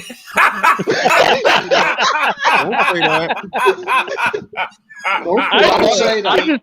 I just enjoy the sheer rivalry between Julius and Mark, man. It's funny to hear them go back and forth. Yeah, nah, man, it's only about the banter. But honestly, Julius, there's more money on this fight than you think, yeah. Because if your boy gets sparked, Queensberry's done, fam. I'm gonna say this. You don't think that if Joyce wins, you think he doesn't stay there? You think he leaves? I don't know, but all I'm saying is, no. Time out. Come on, Lennox. Hang on. Fish Eyes is not letting Joyce go anywhere. If he fucking wins. No. Hang on. Man's not chatting about him leaving and that. I'm just saying, yeah, that like he's got so much invested in Joyce. You know, I'm sorry, in Dubois that. Yeah, in Dubois, that I'm a bit concerned. You know what I mean? I'm sure he'll survive. Yeah, he's been shot and all that. Yeah, you know what I mean. So man, it'll be all right. But I don't know if he'll survive Inland Revenue. He'll have to throw Joyce into a title fight. Look at it this way, Lennox. Daniel can't be bringing him that much to where he'd be fucked financially because Daniel ain't even Dillian White status yet as far as marquee value. Like he not even there yet. So if Daniel lose, it's a inconsequential because Joe is still his fighter for the time being, unless he leave, unless he go to. But he'll have to pitch Joe in right away because Joe's in his 30s. Yeah, he's gonna have to try and get whether it's a fucking Fury or AJ or the winner of AJ Fury, what the fuck ever. Bro, he's gonna have to angle for that right away. Hang on. Joe Joyce versus Nathan. I got you. Hang on. Whereas if Dubois wins, he can bide his time. You know what I mean? He doesn't have to throw him into a title fight right away to try and get his money back. I agree with Lennox on this one.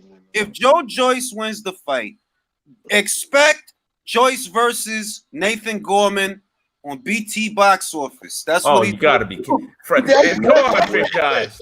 You can do better than that, Fish Eyes. Are you There's kidding no me? way in hell. Listen, there's no way in hell he puts that on a BT Box Office. There's no way in hell Gorman goes on the BT He's gonna box feel office. fucking confident. He's gonna feel fucking confident because Joe Joyce will have raised his marquee value. So he'll put him in it because he'll be the A side to Nathan Gorman. I'm gonna say this: if Joyce beats Dubois, his marquee value won't be bigger than what Dubois' marquee value is right now. Ain't That's what I'm saying. He's gonna try and he has to. If Joyce wins, he has to angle for Joyce versus whoever's champ or one of the champs. Joyce ASAP. versus Charles Martin. Whereas, hang on. Whereas if Dubois wins, he can wait. He can do that. Guy's in his early 20s. He can wait and you know what I mean, and keep developing him for another couple years. I guess. You know what Julius just said, Joyce versus Charles Martin, yeah? And I could almost see that. You get me? Because isn't Charles almost in line for a second beating? Yes, he is. Yeah. Look, That would put him in line. That would put him in line. Listen, though. Let me say something, though. I would pay money to watch Charles Martin versus Joe Joyce. That's not a bad fight. I'll watch that fight. The reason I would pay money for it is because I am a Charles Martin fan. What? What do you mean? What do you mean? What? What do you mean? What?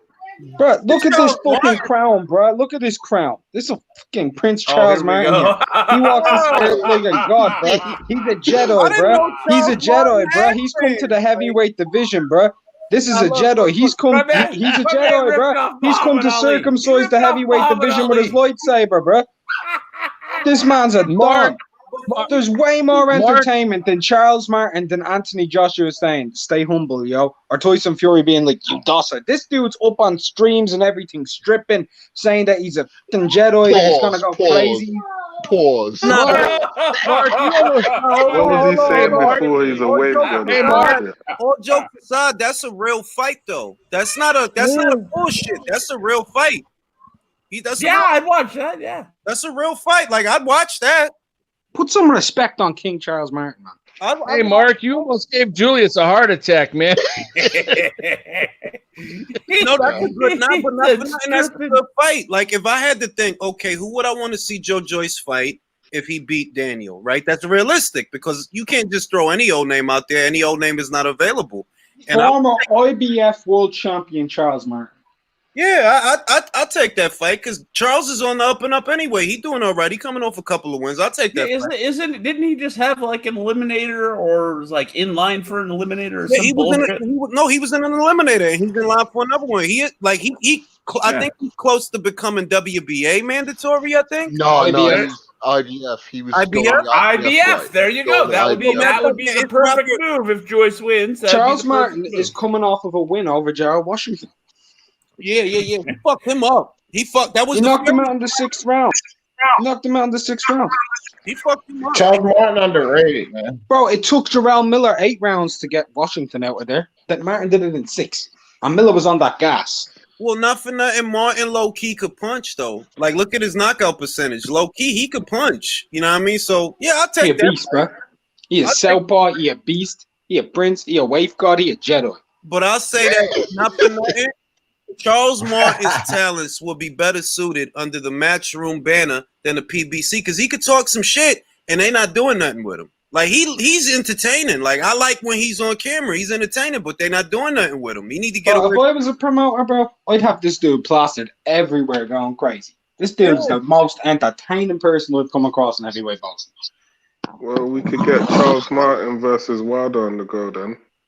See who. Yeah, why not, man? Well, now you're hang on. Now you're stepping on a landmine. That shit should have happened. That's where Al Heyman, his biggest fuck up of all time, is letting that Charles Martin AJ fight happen instead of AJ Wilder. That's a giant fuck up on his part. He took the short money. You know what I mean? If you was really invested in growing Wilder as a brand, you would have fed Charles the Wilder. Instead, you let Eddie sweep him up from under your rug, so it is what it is. Allegedly, you didn't want to pay the money, but it's like, dude, like you said, that's short money versus long money. You pay in the short term for the long-term benefits. I got a question. Do y'all think Wilder's coming back? No. Okay. I have no fucking idea. I have no fucking By the time he does, he ain't going to be any good. Fighting, doesn't it? I think it depends on who he's fighting. I don't doubt that the news. I'll tell you what. If he's fighting Charles Martin, I'll buy. I'll watch it. I'll watch it, but I won't pay $80 to see it if that's where you're getting at. Who can he fight now that's going to get him the type of money that he wants? Andy Ruiz is the only person. I saw an article that said he was injured. Is he really injured, or is he just not coming back? Well, the story is that he had surgery. That's the story. I don't even know if he's recuperated from that. May I continue on? I've got a source, right? I'll just leave it. I'm not saying exactly. I made a video on it. I'd never put a video up if I didn't think it was legit. That he has a shoulder situation, and it's gonna possibly keep him out for 2 years, and he's considering retirement. Wow, 2 years. 2 years would pretty right. much. That's what I heard. That's what I heard. He'd be out for 2 years, and if that's the case, he's gone. He's done. Forget it. Finished, done, bro. He's done. And I could see that though because he's always been injury prone. He gets injured every year. He literally been getting injured the last couple of years, every single year. Like, yeah, the dude's whole bicep tore off and rolled into his fucking deltoid, bro. That's disgusting. Like, yeah, he falling apart, man. Yo, can we even AJ knocked him out. I don't think I would give AJ any big respect for that knockout. It would just be nice that he knocked him out, but you know, he's not really any good. Anyway, do you know how many memes I could make from that shit? You know how many memes I would post to Twitter if he knocked Wilder out? Hang on. That's a top. He's knocking. It would be knocking out a top 10 heavyweight. Yeah, it would be. Now, could I say something real quick? I want to change this shit because we haven't talked about this. What's y'all's thoughts on Terry O'Connor this weekend? On what? Oh, the fucking. Yeah, man, he's a fucking idiot, bro. He's on his phone. You mean to tell me he's on his phone while he's supposed to be judging a fight? That's ridiculous. I'm wondering I'm wondering if Letterman was on her phone when she was scoring. Right, exactly, right. That's what I'm saying. Well, I don't know if she was or not, but I do know. Right, look, this fat waste of space. Terry O'Connor, who's a terrible judge, terrible anyway. He's one of the worst judges in all of boxing. I think Julian Adelaide are bad. This dude is the fat, obese Augustus Gloop version of the two of them, right? Dude, is that the guy? Is he the same motherfucker that had the first Evander Lennox fight a draw? It was some guy from England. It was some guy from England that had it a draw, and it was like. I don't think so. I don't think so. But I'll tell you what. D, do me a favor. Everyone will recognize him. Bring up a picture of Terry O'Connor. Dog, I was already. All I know is if this is really the end of Wilder, he's literally going out with a whimper instead of a bang. Like, that's really how it's looking. He's got to be kicking himself for not taking that money to fight AJ, that $100 million or whatever. He should have took that, man. If you think about it, the way that it panned out, the time frame that everything happened, yeah, bro, you could have at least, if you was going to go at this point, like in this duration of time, then yeah, man, you fucked up, man. You fucked up.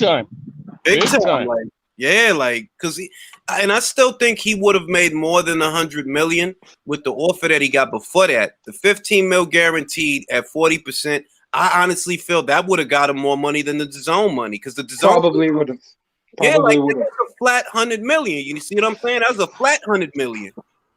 Okay, I just looked it up, Mark. Who are we talking about? Who's this guy on the phone? This is Terry O'Connor. Look at him. Okay, hang on. Terry or Larry? Is it Terry or Larry? Terry. Is there two of them? Because Larry O'Connell is the English guy that had Terry O'Connor, like Conor McGregor. Oh, Connor. Okay, I got you. You know who I'm talking right? about. Right. Yeah, he has Con in his name for a reason. I mean, that says everything. Man. But that says everything about the Scarvin and the Vasquez fight, don't it? Man, that scorecard was whack. Because I'm going to tell you all this right now. I put up my thing, right? I scored at 7-5. And I'm going to be blatantly honest with you. I did what Julius normally does. I accounted for the judges for the sake of it. So I gave it a completely skewed ass scorecard of 7-5. My real scorecard is 10-2, right? That shit is bollocks. He gave that shit 117, 111 the other way. I'm seeing people giving this 12 rounds to zip, 11 rounds to 1, 10 rounds to 2 at best, right? He has it 117, 111 the other way, and he's there watching Pornhub on his phone. How many times has Miguel Vasquez been fucked over in his career? It's getting ridiculous. The O'Hara Davis thing pissed me off, man. The O'Hara Davis shit pissed me off. This Ritson one is just as bad, man. I'm furious. Well, even before that, he's been screwed. Even before that, he's gotten screwed. Miguel Vasquez. You can't blame Juan. Why would you blame Bob Arum for that? That wasn't a top ranked card. No, who's blaming Bob Arum? No one's blaming Bob. I'm just saying Miguel Vasquez has gotten screwed over. Juan said that. He said blame Bob Arum. I'm like, wow. Okay. No, this was on Matchroom, and Eddie Hearns even come out and said that this was atrocious and he should be in front of the British Border Control. Whoever said blame Bob Arum, I support. This okay, but this is where I'm going with this. Terry O'Connor is being brought in front of the British Border Control. This never happens with judges. Really? Never. Yes. I like the way they do shit in the UK. I like the last time I remember hearing about judges getting like sanctioned in any meaningful way was New Jersey over the Paul Williams-Lara fight. And that was how many years ago? Well, I mean, not in this country. In this country, I wouldn't know because Bob Bennett is not going to do shit to that Letterman broad. But the last instance, he's not going to do shit. Bob Bennett. But the last recent instance I remember was Murata Indom, the judges in the first fight. I heard they all lost their jobs. I don't know how true that is. Julius, you mean to tell me you like how UCAT handled the Dillian White situation? Yeah, because remember, see, this is this is what's not being said about that situation. You can't let the other party be privy to that information before you assign culpability. It's a fucked up situation, but if you tell them that this person might XYZ, they might pull out of the fight, and then if it ain't XYZ, you just fucked up the fight. Yeah, the screwy part about that fight was in my opinion, was the gloves more than it was anything to do with UCAT. The glove thing was more. No, there was nothing. So here's the thing: the glove thing was blown out of proportion. It was nothing. If you look at that, that was a strictly business. That was strictly some Nike versus Adidas type shit. Yeah, because man that made the most noise about that owns the rival glove company, and all that was Fly Sports as an upcoming. And actually, Fly Sports gloves are way better than his gloves. Because I own a few, Ben. I own both. But it was just really on some politics thing. And he's lost a lot of fighters to Fly Sports. So that had nothing to do with cheating in gloves and this and that. It was everything you say very well may be true. But as a just average fan, looking from the outside looking in, all I'm saying is that was more eyebrow raising than the UCAT thing. Who was making the most noise about said gloves? Who was the person in all the interviews? Exactly. Revis's team. No, Tony, not his team. Same O'Connor that robbed McDermott in the Fury fight. Was he one of the judges in that fight? Yes. Oh wow. But don't that tell you everything you need to know then? Yep. I mean, shit, bro. Yeah, but Doc, the guy who was doing all the interviews about the gloves is the guy who owns the glove company. Just so you know, he's also a cut man, and he was in Loma's corner. He owns the glove company. So really is him going, well, fair enough. I'm just talking about the way it came across. It was what the UCAD thing. The UCAD thing to me was wasn't that eyebrow raising. Whereas the glove thing, the way it was presented, was more eyebrow raising. Keywords being the way it was presented. I don't have your kind of insight. No, it's not insight. Just Google the glove brand, and you'll see that the owner is a man that. When you look at all these interviews, Are you talking about Russ Abner and Russ Ambar? Yes, Russ Ambar. See, I wouldn't even know that. I wouldn't even know the names. I just know what it sounded like. But go ahead. I'll say the UCAD shit. I understood it, man. I understand why they handle that situation the way they do, because essentially, if you assign culpability, you might fuck up the fight, and then you're liable because you might call an innocent man guilty before you know if he's guilty. So I get why they didn't tell Rivas. I get it. It's not pretty, but neither is boxing. Like, right. So, this is her business, bro. Like it wasn't a specific finding. It was just what was the term they used? Adverse. Yeah. Yeah. They didn't specify. Oh, we found fucking they said adverse steroids or what. Yeah. The fuck So Russ Ambar, co-founder and renowned owner of Rival Boxing Gloves. Yeah, and the whole situation. Let's not get on there. What's his name? What's the reporter's name? The dude who's always going on about fucking steroids and goes crazy, and fucking related the death of Maxim Dadashev and Subriel Matias to fucking steroids to sell an article. What's the dude's name? Lawyer Thomas Hauser. Thomas Hauser. That little shit stain. Him. Yeah. Well, Thomas Hauser. He was the one who broke that and said it was Guyana ball. Well, yeah. Well, not even Lying that. out of his ass. It was also that the adverse finding was leaked by what's the man name's name at Queensberry? I can't remember. The one who was always because they knew about the BBOC hearing and they leaked it. Yeah, the pudgy bald fat fella. Yeah, yep. So this was really, that whole thing was more of a matchroom versus That's everyone at situation. Yeah, sorry, pudgy bald fat fella. That's everyone at Queensberry. Yeah, it was a Queensberry thing, because what happened was Queensberry leaked the BBOC hearing to the thing. Yeah, they leaked it to the what's his name, the quote unquote journalist. Thomas They Hauser. leaked it to Thomas Hauser, and he basically fabricated everything around that. Because when the apology from the UCAD came out, it was none of them things that he was chatting about in that. There was no Diana Ball. There was no this thing. It was adverse finding. So basically, Fish Eyes was snitching again. Yes. And I'm pretty sure that was. I'm pretty sure. Been around forever, hadn't he? Let me say this. I'm pretty sure that was leaked to Fish Eyes, right? Through Robert Smith, who's like the chief secretary of the British Boxing Board of Control. And the reason why I'm pretty sure of that is because them two are very close friends. Yeah, because they didn't know anything. All they knew was there was a hearing about an adverse finding. And basically, if you read that article again, you read the apology from UCAD, which essentially they issued an apology to Dillian. Everything in that article was fabricated, with the exception of the hearing. And Thomas Hauser did put out the exact terms for traces of Diana Ball. Yes. And that's what... And it turns out it was just an adverse finding, and I can't remember if it was denied that the finding was Diana Ball or not. But no, it's crazy. The Diana Ball was never mentioned. Shouldn't he be getting the shit suit out of him though? Then, if that's the case, Thomas Hauser, no, because he said according to sources, if he doesn't have he has plausible deniability. Plausible deniability, and also he's a journalist. Yeah, because what happens is let's just say one thing. I want to say one thing real quick before you go, Lennox. When it comes to Thomas Hauser, that motherfucker, as much as I can't stand him with what he does with some of his articles, he's smart as shit when it comes to like law and stuff. Don't forget, he's a lawyer who went to Columbia.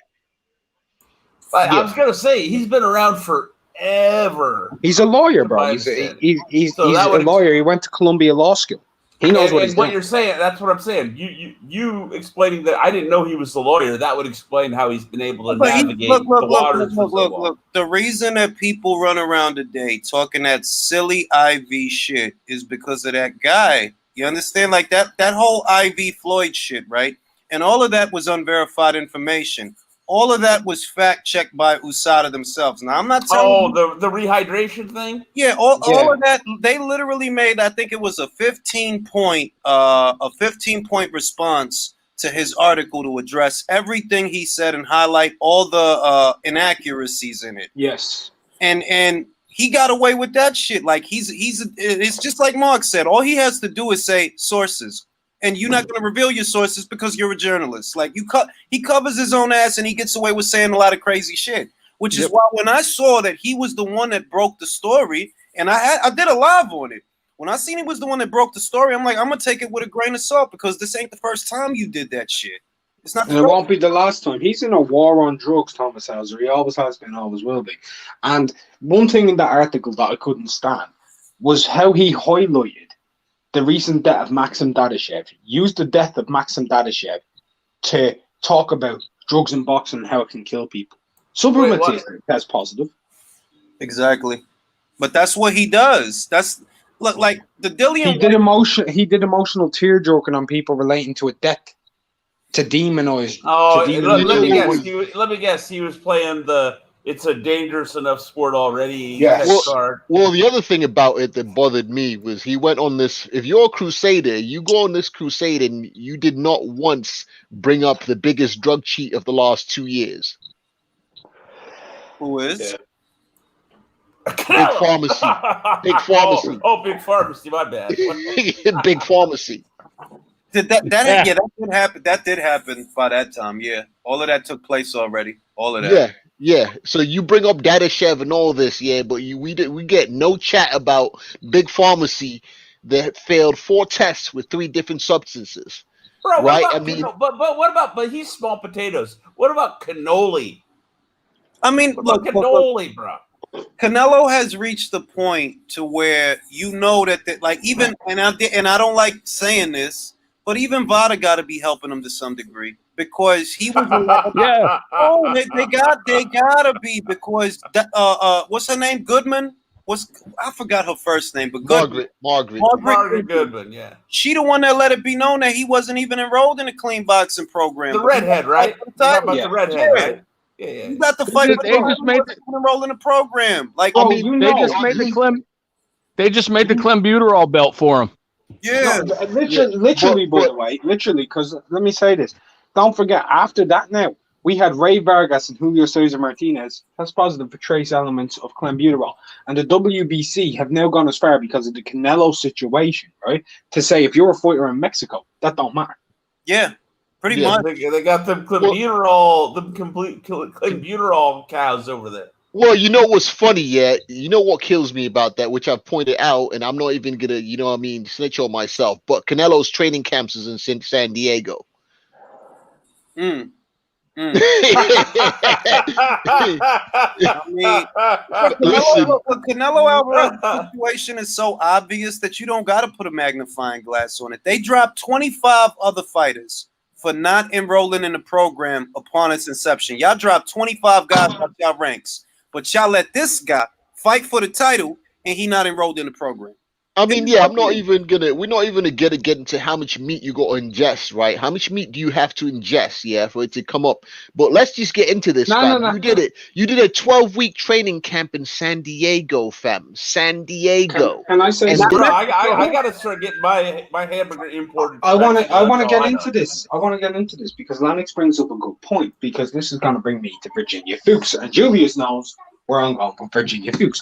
You said how much meat does he need to ingest for clenbuterol to show up? Now, I'm just wondering how much fucking sperm did that chick have to swallow because she said that it was sexually transmitted for GW1516. Okay, hey. I got a question. I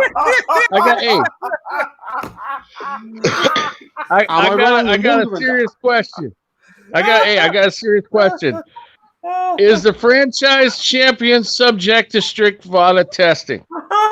Shut the fuck up about the franchise champion. No, I got a question. No, but honestly, I got serious questions about VADA, yeah, because I've rumored allegedly that they've, that certain outfits have had them not announce the test results for certain fighters, even if they are tested.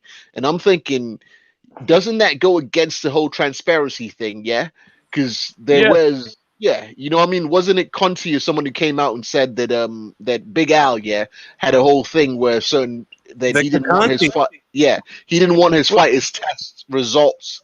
But aren't the franchise champions subjected to VADA testing too, or are they not because they're franchise?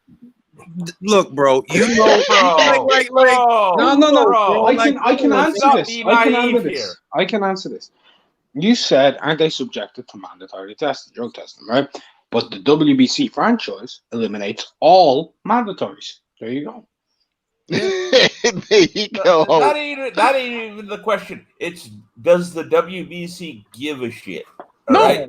Yeah, that's the thing. That's the thing. If you're bringing in money, if you're bringing in money like cannoli, it don't matter. It doesn't fucking matter. Let me say this, right? Well, you know what? It's if you're bringing in money and you're willing to play ball, because there's loads of other people that are bringing in money, but if they're not willing to play ball, you see how the WBC treats them. Yeah. Look, let me ask you all this question. If Mauricio Sullivan, right, if he put on a fight, let's say, between Canelo and Avni Yildirim, and he got 220K out of that, let's say that's how much he gets, right? It's 220 grand. Do you think he gives a fuck if Avni Yildirim's in a wheelchair for the rest of his life? No. So that answers your question. Did the WBC give a fuck? No. Obviously not. No.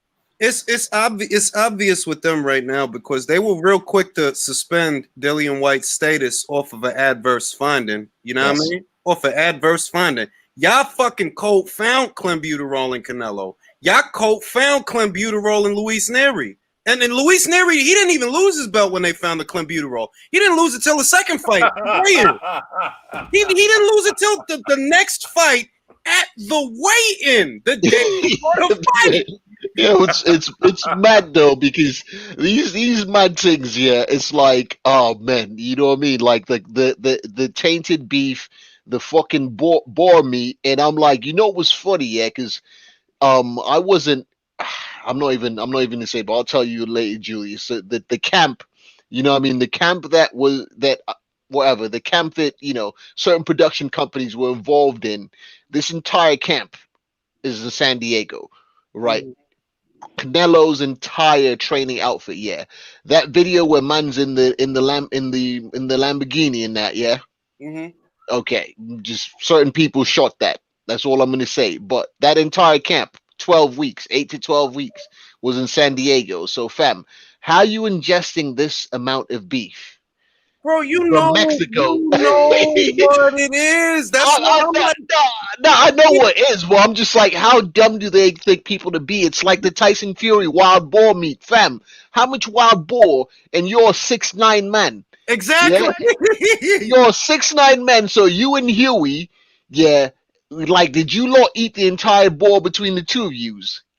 They were. I mean, like, but see, that's why when I call Canelo Alvarez, Clenello or whatever, when I accuse him of being a pet cheat, I know that there's going to be at least 3-4 guys somewhere in the Southwest in the comments getting mad at me for it, bro. I'm not going to fucking argue with you about it because you're a fucking idiot. All right.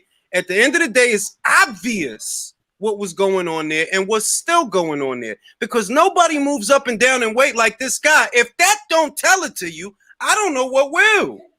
even before he tested positive for anything, people were raising their eyebrows about how he would look like a fucking like raisin on at the weigh-ins, and then would like double in size like the Incredible Hulk overnight. Yep. All right. I mean, I'm just saying. Nobody accused him of anything, but people were like, I mean, but if you. Look at how it was. He was 155 for Cotto, right? 155 for Khan, 154, which he was supposedly struggling to make at the time. That's why he moved up. 154 for the Liam Smith, 164 for Chavez, 160 for Golovkin, one fucking for the second Golovkin, for the first Golovkin fight. And where did he go after that? Where did he go? Is that when he went 170 something for Kovalev, right? Oh no, Beefy. No. Beefy. Kovalev is super middle. It was super middle against where he fought Beefy. Yeah, exactly. Rocky Fielding, 160. 160 for Jacobs, or was it 164? 168 for fucking Rocky Fielding, then 160 for Jacobs. Then it's like, bro, like nobody moves like that but you, bro. And it just so happens you tested positive for clenbuterol. Coincidence? I think not. I don't need Margaret Goodman to come over here and show me his test results. I know what's popping, man. I already know, man. And if y'all don't, if anybody out there still thinks he's clean, hey, more power to you, man. And like I said, look at him fight. You mentioned the Khan fight. Look at him at the day of the weigh-in for Khan, and then look at him in the ring the night of the fight.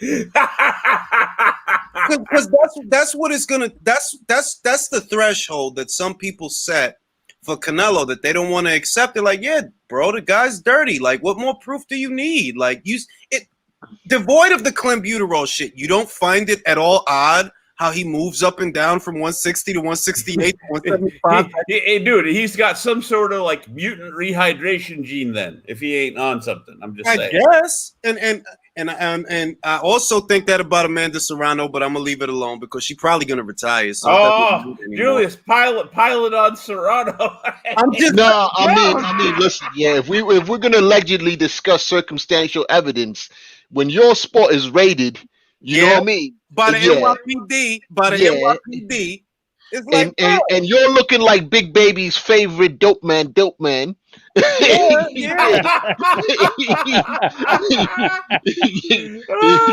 like, you know what I mean? Like, listen, the same formula that I just applied to Canelo, right? The exact same formula. Who goes from 135? No, from 126 up to 140, down to 118, up to 120. Like, who moves like this, yo? And I mean, you know what it is? What stands out more is the up and down. If you're just going up, that's a natural. Exactly. Well, it's the up and down because if you cut that much muscle remotely, naturally, it destroys you. Look at what it did to Roy Jones. Exactly. All right. Here's I don't even know. Here's the devil's advocate argument. Women have more body fat. True. Fam, have you seen her? Have you seen her, fam? This is not the chick that went from. I haven't seen her recently, so I'm not okay, fam. She's not the type of woman that you're gonna use a whole body fat. She's not tick gal. She not tick gal, fam. She don't tick. Yeah, just ask Alejandro Jimenez. Got no meat on the bone, Lennox. Is that what you're telling me?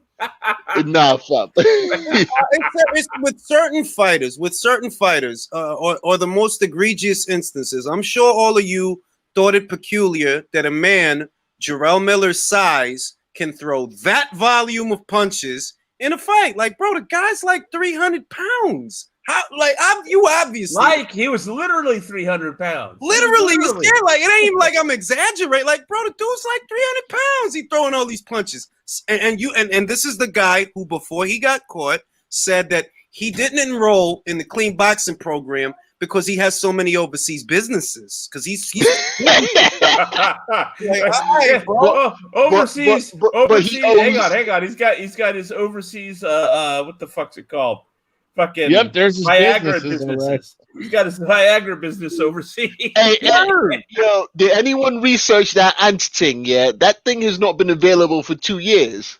Bro, black ant thing is claiming. At this point, do you think you need to research shit involving Jarrell Miller? He's desperate. Nah, you don't, but just for the entertainment of it, you know what I mean? just for the entertainment factor of it, man had to Google the thing, and it was banned. It was literally banned by the FDA for whatever reason.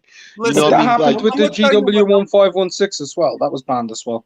I'm gonna tell you. Yeah, well, you know what he said. He said it was in some over the. You know what I mean? The what do you call it? Off license. No, he said he I can't believe it. Right, so yes, Mark, we have to have this conversation. He said the GW1516. Not only was that one part of the over the counter, right, but also It was apart with the HGH and EPO when he did stem cell replacement therapy.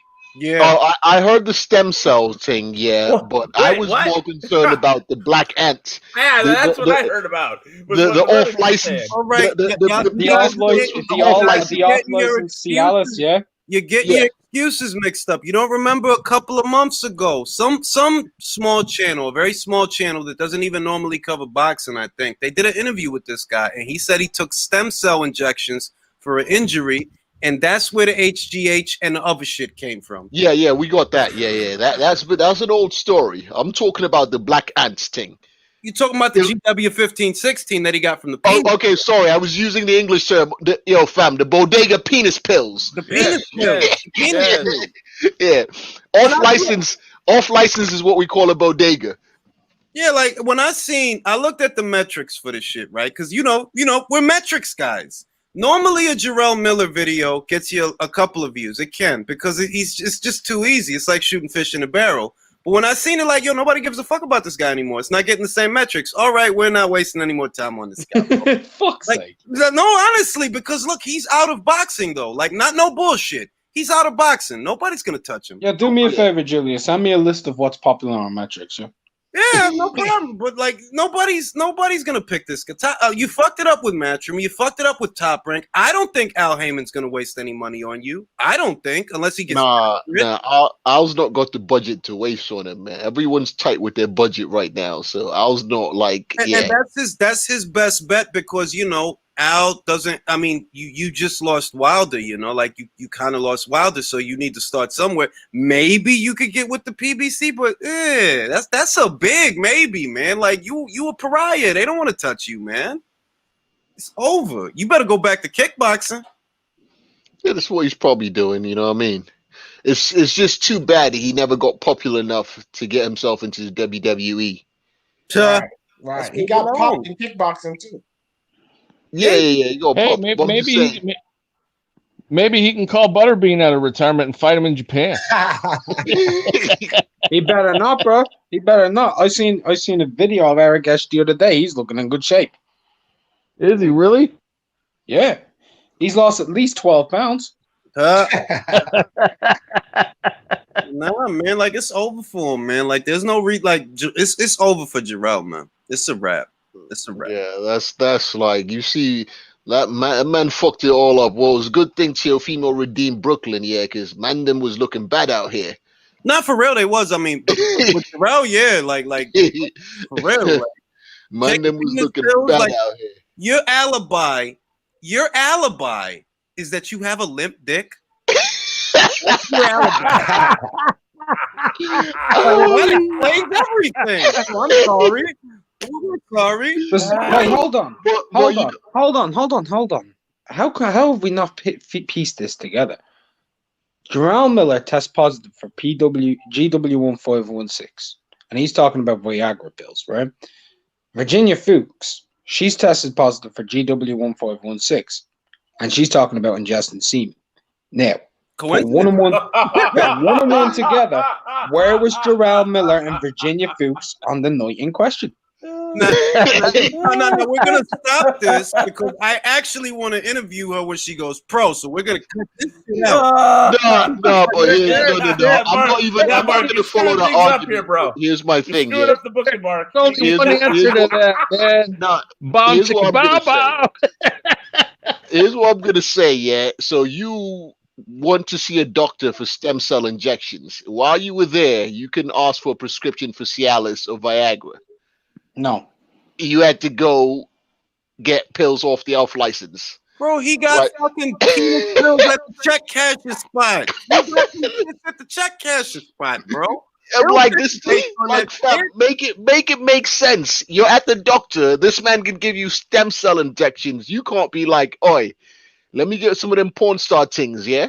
I mean, if we were gonna if it were gonna make sense, like if I believed your story about the stem cells, yeah, but I don't believe your story about the stem cells because you're using Chinese penis pills from the check casher spot on Nostrand Avenue, bro. Like, Some respect on Black Ant, bro. Not from Nostrand, fam. Oh shit. Like, bro, that look like some shit. All right, Julius, Chinese food store. That look like some No. Chinese food store shit. Nostrad and Tillery. Probably, shit, probably. Like, that look like some shit that you walk in the bodega like, yo, let me get a chopped cheese. What's those? What's those? Oh. Those for your finish, my friend. Those are for hard dick. And he's like, let me get two of those. Let me get two of those. Oh shit! Let me get two of those with that chopped cheese. I bet. I can see it happening. Said Poppy. He said, Aki. Let me get those pills, yeah? Let me get them pills. Yo, what is those, Ak? Yeah, bet, son. I need a couple of them joints. Yeah, them joints work good. Make sure you take them with water or you'll be in trouble. You will be in trouble. You use these pills, you get hard dick like horse. I can see it happening, bro. I can see how it happened. Yes, my friend. You go all night like Brahma Bull. Girl call you big papi. They will call you the iron Brahma stick Bull, if you bro. take these pills. The iron stick. What's he doing? Pulling up to the girl like, yo, just bring it. What's going on? Telling you, it's By the many hours of Vishnu, she'll be happy. all jokes aside, it's got to be an act of sheer desperation that your explanation for your current predicament is I have a limp dick. Think about how desperate you have to be. This is how you explain this shit to Jay Prince. Look, Jay, I bought these penis pills, bro, and my dick wasn't working. That's what happened. Like, bruh. Now, see, that's what I'm waiting for. I'm waiting for the story about fucking, Big Baby having to lock himself in the bathroom and call somebody on the cell phone while Jay Prince is out there beating somebody's ass. Real shit. Could you Jay imagine? Prince? Hey, Jay Prince don't fuck around. I'm just saying. Could you imagine him going into Jay Prince's office and saying that dumb shit? Like, I fucked up the fight. No. Dude,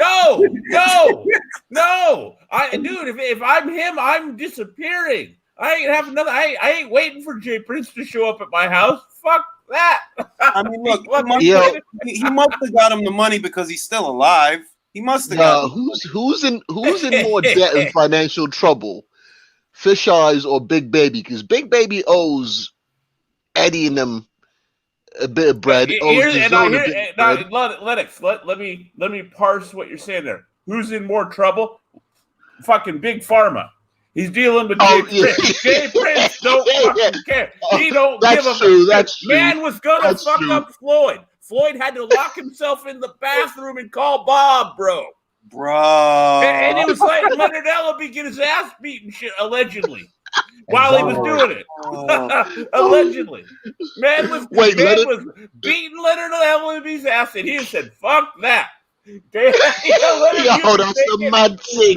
That's a mad thing. Yo, hang on. Yo, you don't mean to tell me Floyd let Leonard take to work? Yes. Basically. Yes. This ain't no boxing match. You can't roll a bullet off the shoulder, can you? Stop. Allegedly, while he's calling Bob on the phone on the other side of the locked door. That's fucking wild, bro. That's wild. Man, that is mad. You never heard that story?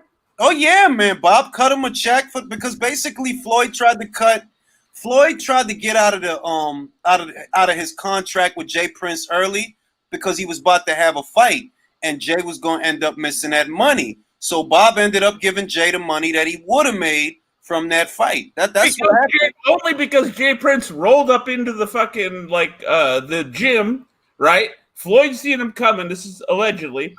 Floyd seen him coming. Floyd ran, locked himself in a bathroom or some shit somewhere, and was on the phone while Jay Prince said, "Okay, fine," and just started beating the ass of whoever was out there.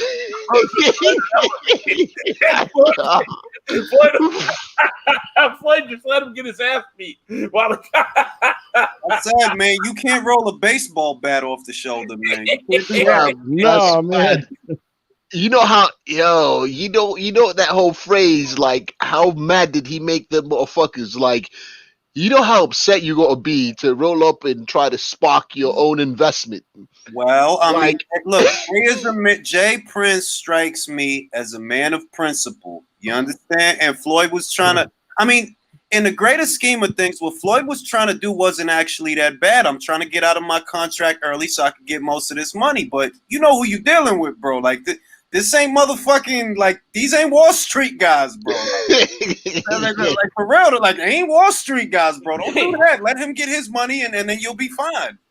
Jay Prince ain't missing out on his money. Fuck that. No. Hell no, he'll go Suge Knight on you, man. So basically, what we're hearing is Big Baby's gonna have a big man's OnlyFans in a minute. Big. What?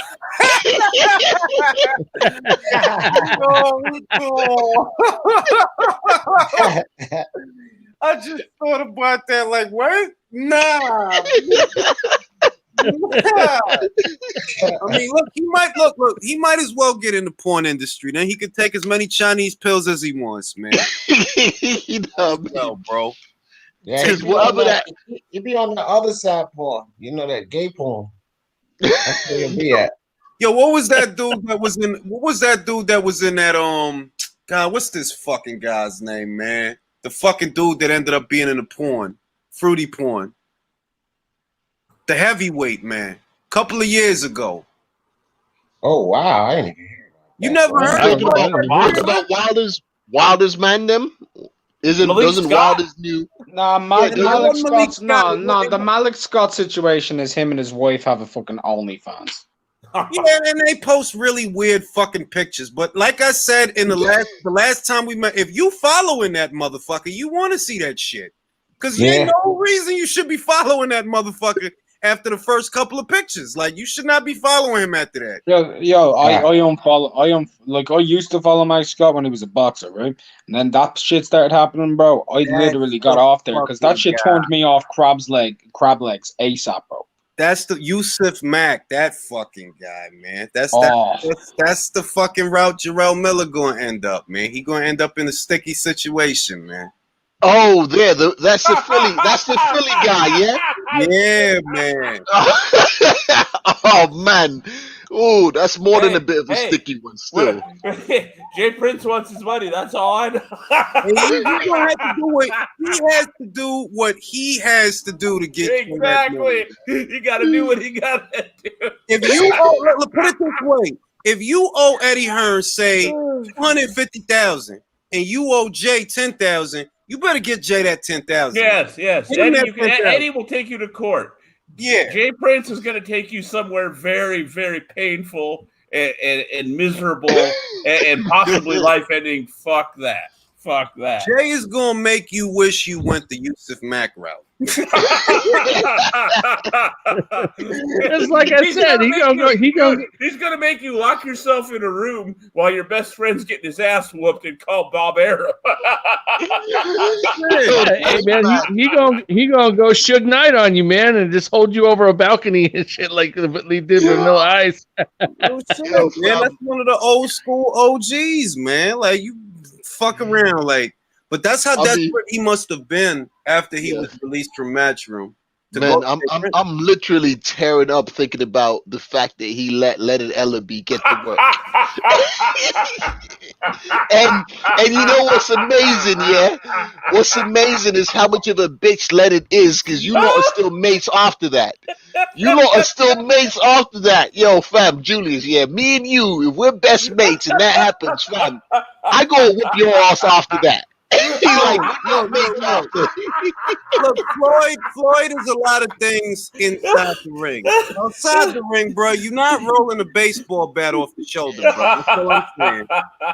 You ain't rolling a bullet off the shoulder, so all that fly shit, man, save it for fight night. Real shit, like, yo, like. And anyway, Leonard is a spineless dude, man. You think that dude's a man of principle, bro? I seen him hang on, Julius. He had enough principle to take that whooping from Think of the ass whooping as an occupational hazard. You're in the Floyd Mayweather business, and it's an occupational hazard. You're in the Floyd Mayweather business. Floyd done pissed some people off. You got to protect your investment. It is what it is. Oh, Yeah, I can't with that, fam. oh, it's an occupational hazard, yo. Floyd, you fucked up, and you got to protect your investment, yo. You know what? Now that I think about it, then a lot of that dodgy shit that Big Baby was doing around Eddie when he was trying to get re-signed to Matchroom makes sense. Because look at his options. He was gonna have to take money from Jay Prince. Yeah, man, you do a bit of fruity shit around Eddie. You know what I mean? Yeah, you put your head on Eddie's shoulder. He came up to the camera while, like, you could have waited till the interview was over. You actually came in the middle of his interview, sat your head on his shoulder, and told him, "I want to come home." All you needed to do was call him daddy after that. That's what you didn't do. That's what you didn't do.